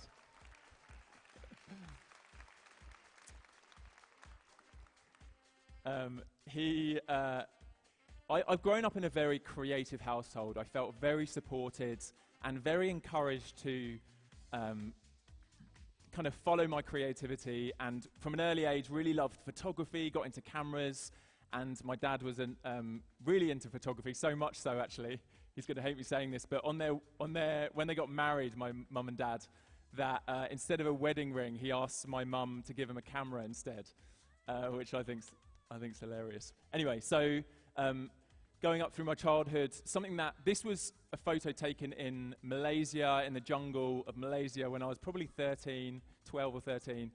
And this was the first time I'd traveled outside of Europe, I think. And this was probably when I fell in love with travel and getting to explore the world and this fascination with other cultures. And I feel very privileged that I managed to convince my parents that we needed to go on this big adventure together. This wasn't very common. We hadn't done a lot of big holidays, but this was a big one. We went to Malaysia and Indonesia, and it really opened my eyes up to the world and made me realize the culture I've grown up in isn't necessarily the only way to live, and it's not necessarily the correct way, but there's loads of cultures around the world that live in completely different ways. So this really blew my mind, and I just fell in love with culture, but also the jungle and rainforests. And then when I came home, this is my bedroom when I was a kid. I decorated my entire bedroom at home. Thanks, Dad, for letting me do this. My dad actually helped me paint a lot of this as well. I had a fish tank. I slept in that cave. I had a pet lizard. This was really amazing for me as a kid because I created this fantasy world, essentially, that I lived in every day, and it really helped me think way outside of the box. I felt like anything was possible. I mean, I literally was living in a jungle in my bedroom. Fast forward a few years, so I'd finished school, and I was going to go to university, but I got this incredible opportunity to do some work experience, like an internship at Sky Television. So I went to work at Sky Television. I was really into computer animation at the time, and for 2.5 years, I had an office job, which isn't really like me, but it was really, really fun. I learned a lot about how to create visually stunning things for television, videos, animation, and I was really happy about this time in my life, but realized after 2.5 years that this wasn't really what I wanted for my future, and I decided to leave without any plan really, but realized that what I really loved doing was photography, video, and sharing a lot of that with young people that I was helping and supporting at the time. So this is my first camera that I bought. Again, my dad actually bought this for me. This is a photo from a trip I did with a charity that I was volunteering with. So it was a charity from London, but what they were doing was working with gang members and kids that had difficult lives and flying them out to Kenya, where they had a children's home that they were supporting. So this guy on the right was a prominent gang member in London. He'd had a very problematic life, and this was a really transforming time for these guys that we brought out to experience what real poverty looked like and how they could actually be not the victim, but somebody that could help others. So this was, again, for me, like a real eye-opener that, wow, there's a lot of problems in London, but there's also this amazing way that we could take guys, that I could support them, encourage them, and it was just a beautiful time where I ended up volunteering pretty much full-time with this charity. These are lots of young kids that I was working with. I actually bought a double-decker bus and turned it into a mobile youth centre and drove it around London to some of the worst areas where there was, gang problems, and working with younger kids to help steer their life in a good direction. And then this kid on the right, his name's Nashay, I ended up using my animation and video skills to make this high-end music video for him, which took me months of editing, which is probably a bit too long, but it was really exciting to be able to encourage him with his dancing and musical talent and really help him out. So I felt like that was a good balance of the things that I loved doing. I loved helping people, and I loved film and animation.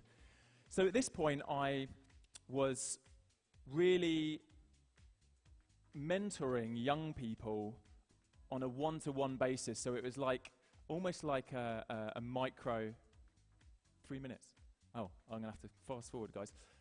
So it was a real micro kind of perspective of mentoring, but then came along YouTube, which for me suddenly threw me into this world that meant that I wasn't just mentoring people one-on-one, but I had this ability to speak to thousands, and not too long after that, millions of people, and impact their lives. Not on a one-to-one basis, but with this kind of macro perspective.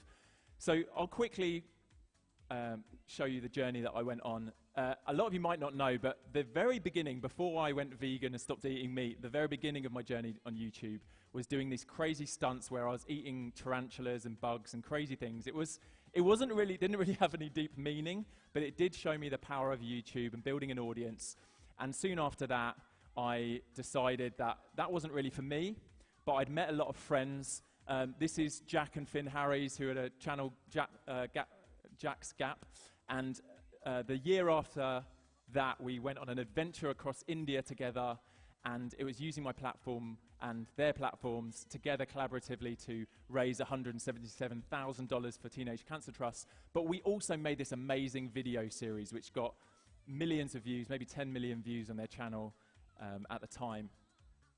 I then used my platform that I wanted to do more good with to, the year after that, I met a guy who was living homeless in California, and I managed to start a Kickstarter fundraising campaign to raise him $15,000. And then this was a really funny one. I worked with a brand, and they said that I could tweet that for every retweet I got, they would donate $5 for this ocean protection group called Surfrider. And before you knew it, I had 55,000 retweets, and they had to pay $250,000 to this foundation, which was really exciting to me. I'm going to skip through some of this just to make it a bit faster for you. This is a quick video of some kids that I worked with in Kenya. It's a little clip. I am 13 years old. I'm proud of myself. Yes. And I'm sending greetings because I love you all. Thank you. So I'll try and be brief with this story, but basically I'd handed in my phone and said, why don't you say something? If there's something you can say to the entire world, what would it be? And this really impacted my audience because it's not often you get to have a person share from the perspective of a child in Africa with the whole world. So I posted this into my video, and at the time I was daily vlogging, so there was this reaction from my audience of like, wow, this is incredibly powerful to hear this young kid that's 13 say that he's proud of himself. And a lot of teenagers in the West are incredibly self-conscious. They don't have a lot of self-confidence, and I think this is really powerful for them to hear. So again, this is a great way I could use my platform to share a story. So I'm going to wrap up and just say that for me, the main message that I would give to you guys is, don't worry if maybe you don't want to kind of travel the world in the same way, and maybe you don't have the same skills that I have or the same personality or anything. But the main bit of advice I would give is, whatever makes you come alive, whatever you're passionate about, even if it's just something silly that you think, oh, people don't care about this, whatever that is, allow yourself to live passionately, because to have that passion is what's contagious, is that what people are drawn to. So if you're making content, just be passionate. Make sure you're plugging into what your passions are, because that is what really, really impacts those around you and the world around you. And yeah, I just want to encourage you guys.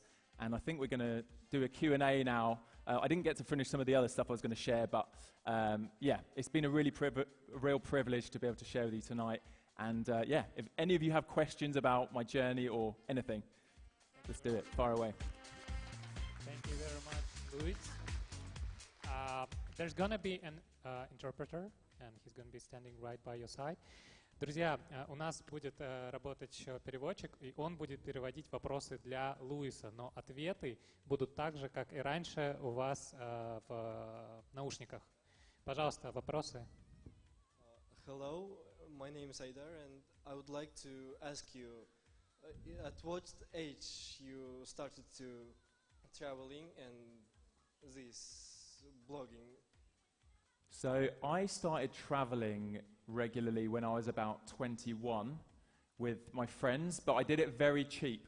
We just got a minibus and we all shared the cost of fuel, and then we did like road trips around Europe, super, super cheap.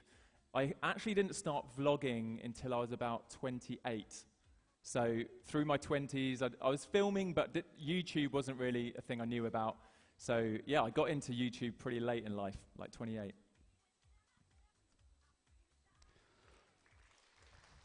Hi, Luis. I will try to use my dying English.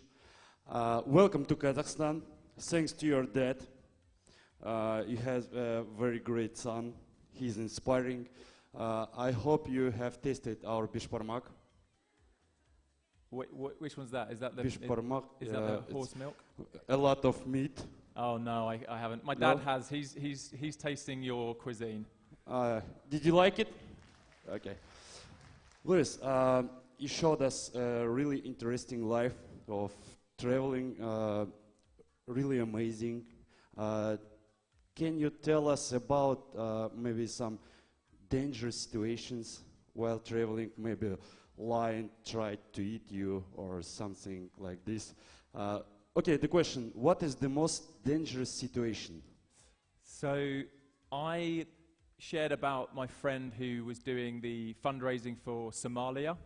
Now, Somalia is a very unstable country, and I went to visit there 2 years ago, I think, and I got to go to help with some of the emergency aid in Somalia. But the problem in Somalia, one of the problems, is there's some extremist groups that have seized certain areas. So Boko Haram, similar to ISIS or something, they are pretty dangerous, and they particularly target people from the West, white people. So when I was the only white person that I can see in this entire city in Somalia, and we had 17 soldiers guarding us, and they at one point had to start shooting their guns to warn people away, and then I was told I had to leave the city because Boko Haram had found out that I was there, and they were going to come to try and kill me. So that was probably the most dangerous situation I was in. So just be careful if you go to Somalia. Make sure you have lots of help. Hello. Yeah. Welcome to Kazakhstan. First Thank of you. all, my question, is it cheap to travel all around the world? You said that you've traveled all over 85 countries. Yeah. And my second question, what is the most interesting or beautiful place you've ever visited? Did you say it's cheap? No, not as cheap. How to say? Affordable. I'm about, affordable. Yeah. I think travel, a lot of people think it's very expensive to travel. For me, the most expensive part of travel is probably flying somewhere.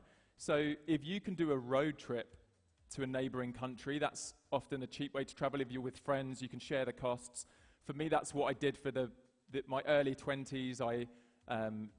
It would only cost maybe £100 or $150 to travel for a few days because we'd share costs.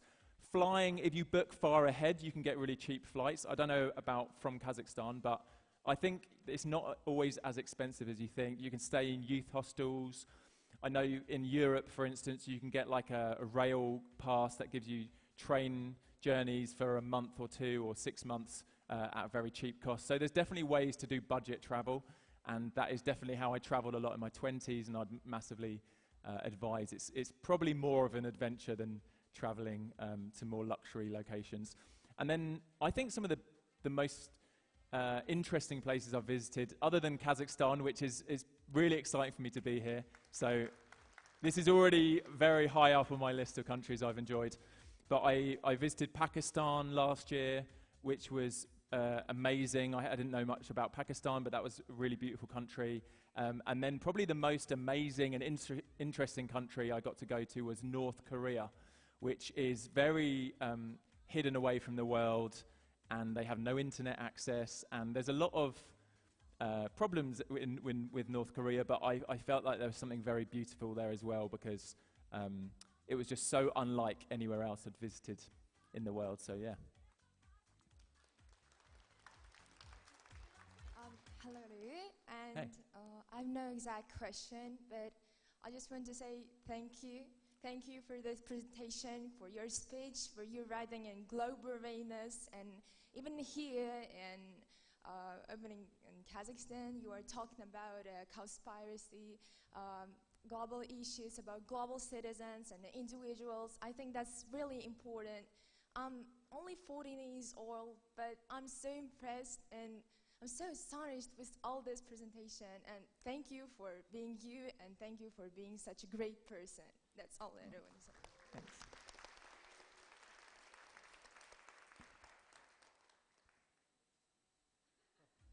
Hi, Luis. Hey. Welcome to Kazakhstan. My name is Diaz, and my question is, what was the first thing came to your mind when you got invited to Kazakhstan?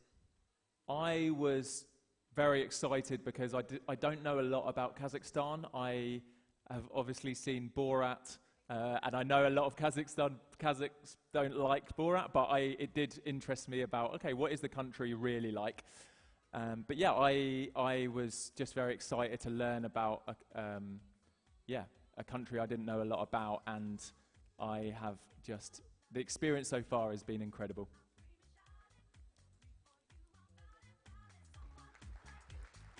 Luis, I also have a question. Just here, side. Hi.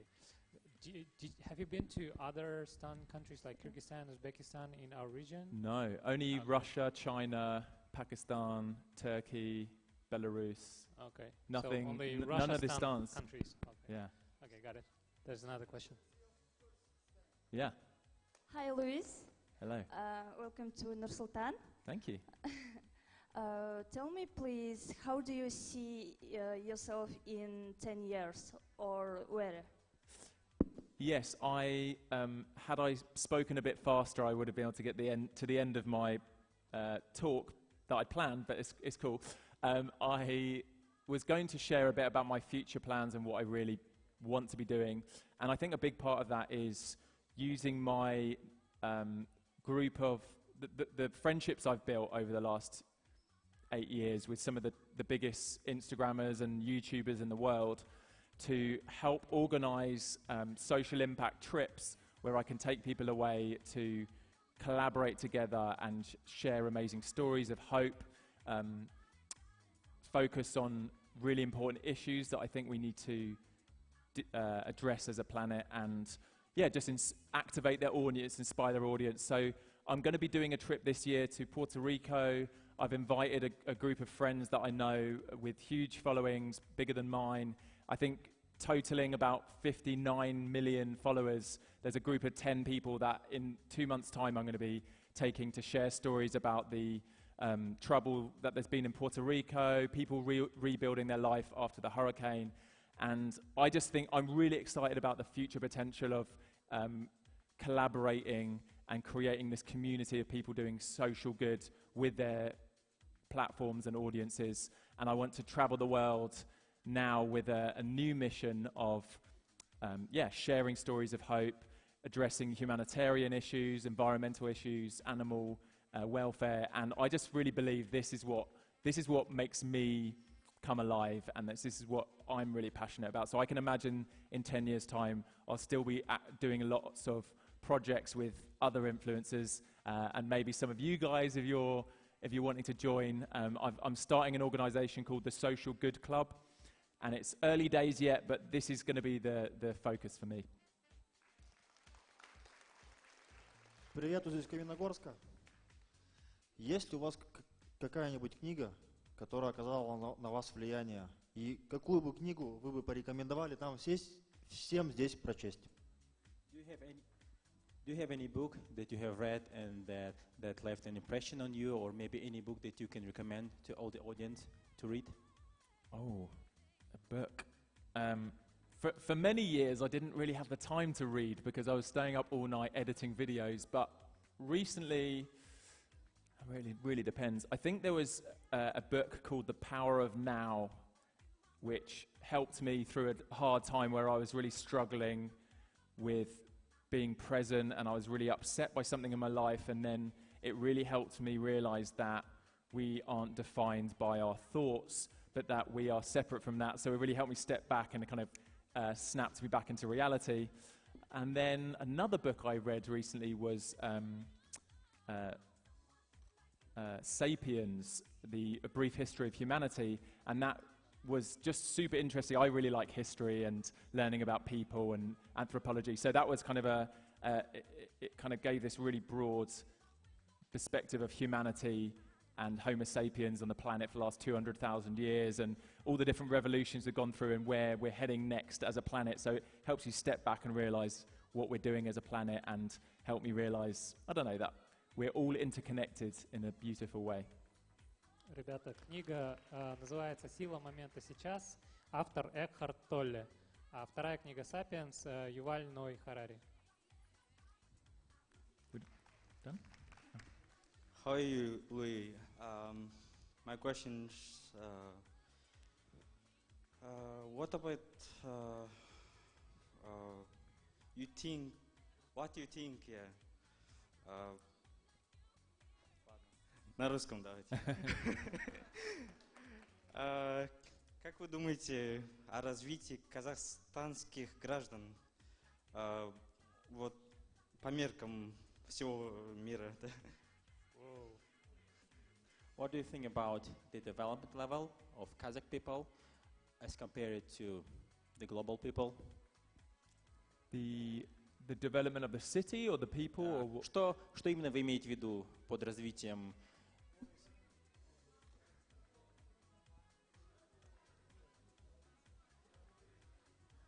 Про развитие страны, либо про развитие людей? Просто он не понял суть вопроса.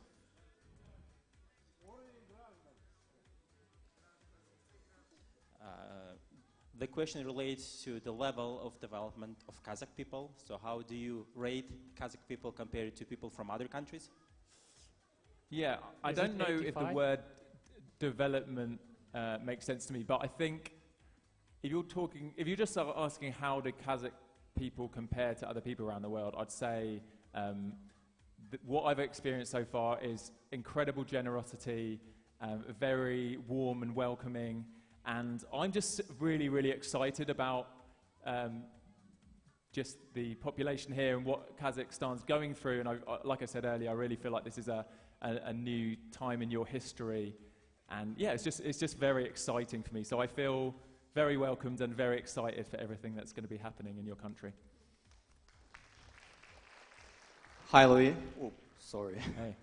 My name is Kwanush. I've been following you on and off since your trip from to India with Jack's Cab. Yeah. I'm really excited to see you. Also, my question is something that you have already touched upon. It's challenging norm. I think this is now a really relevant topic in our Kazakhstan. So what do you think about the whole cancel culture that's been going on now on YouTube? And I know that you have dealt with it with your Food for Louis channel. Yeah, so what do you think about the cancel culture? Yeah, about the cancel culture.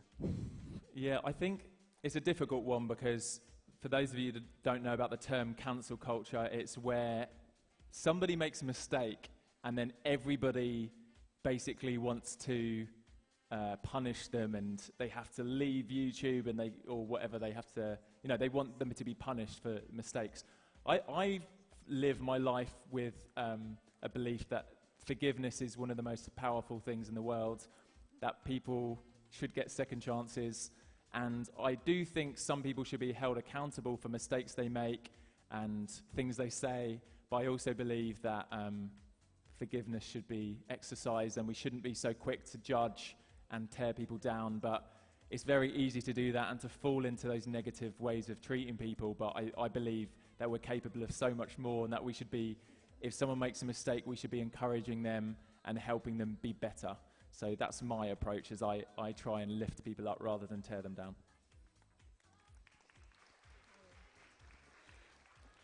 Здравствуйте, Луи. Hello, Louis. Oh, hello. Welcome to Kazakhstan. Thanks. Мы работаем в туристической отрасли Казахстана и очень любим свою страну. И у нас такой вопрос.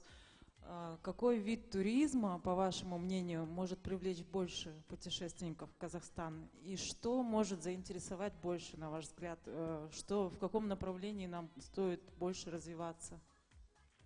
Hi, we represent the tourism sector, and we love our country. We want more and more people to visit Kazakhstan. What would you say to us? What type of tourism could help us to attract more visitors to Kazakhstan? Yeah. Where should we focus on? I was thinking about this earlier, and I think the strength that Kazakhstan has is to lean towards things that people can only experience here in Kazakhstan. And I think for me, I went to Borovai yesterday, and we got to experience very briefly a traditional Kazakh nomadic village. It was like a tourist one, but we got to have lunch in the yurt, and we did some horse riding, and we saw some traditional Kazakh dress. I think for me, the history and the traditional culture from the Kazakh people is super exciting and amazing to see. So that's something you can't experience anywhere else in the world. So I think find those things that are unique about Kazakhstan.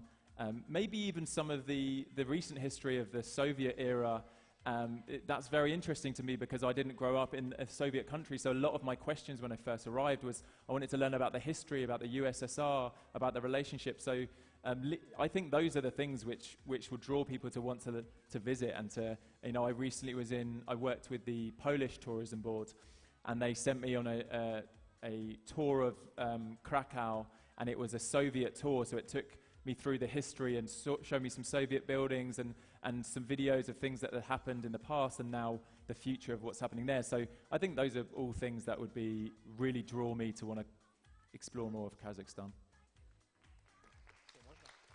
This is going to be the last question. Можно вопрос? Спасибо. Good evening, Mr. Cole. Hello. Good evening. My name is Nur-Sultan. I'm so happy to see you in here. I'm happy to be here. So I subscribe your YouTube channel, but my English is very bad. No, it's good. So my question is, when you start speak Russian? Oh, I am so bad. Sorry, it's joke. На самом деле, можно по-русскому задать вопрос? Я очень вдохновился вашим выступлением, оно было прекрасным, и я вообще не задумывался, чтобы стать блогером. Но после вашего выступления подумал, это реально и очень круто. Хотелось бы тоже нести в мир позитив и добро. И вы сказали, что вы приедете еще раз в Казахстан. Вот я заведу YouTube-канал с нуля. Вот сколько я должен сделать подписчиков до вашего приезда, чтобы вы пришли ко мне в гости?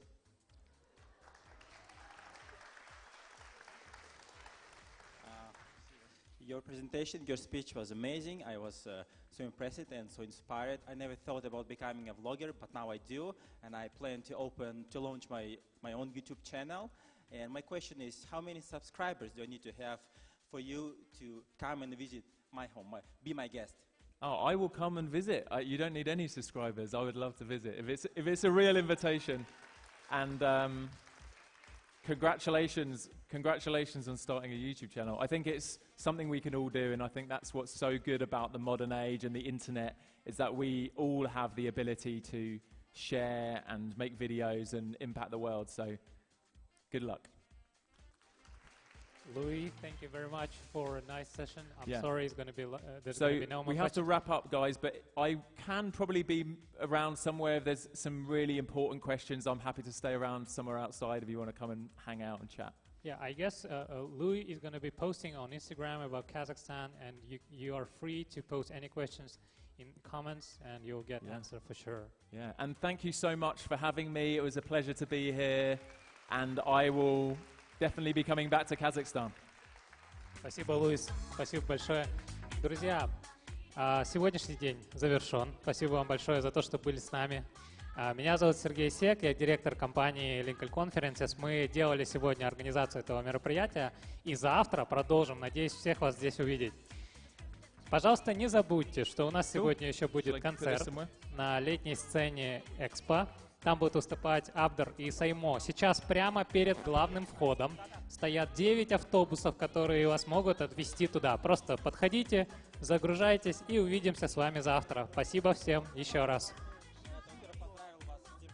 Хочешь затусить с топовыми мировыми и казахстанскими блогерами? Тогда ждем тебя 24 и 25 августа в Нур-Султане во Дворце мира и согласия на форуме блогеров «Открывая Казахстан». В программе крутые знакомства, автограф-сессии, выступления и мастер-классы от популярных блогеров, путешественников, фотографов и режиссеров, в числе которых Джоук Эссес, Биржан Ашим, Картоп ТВ, Алишер Еликбаев и другие.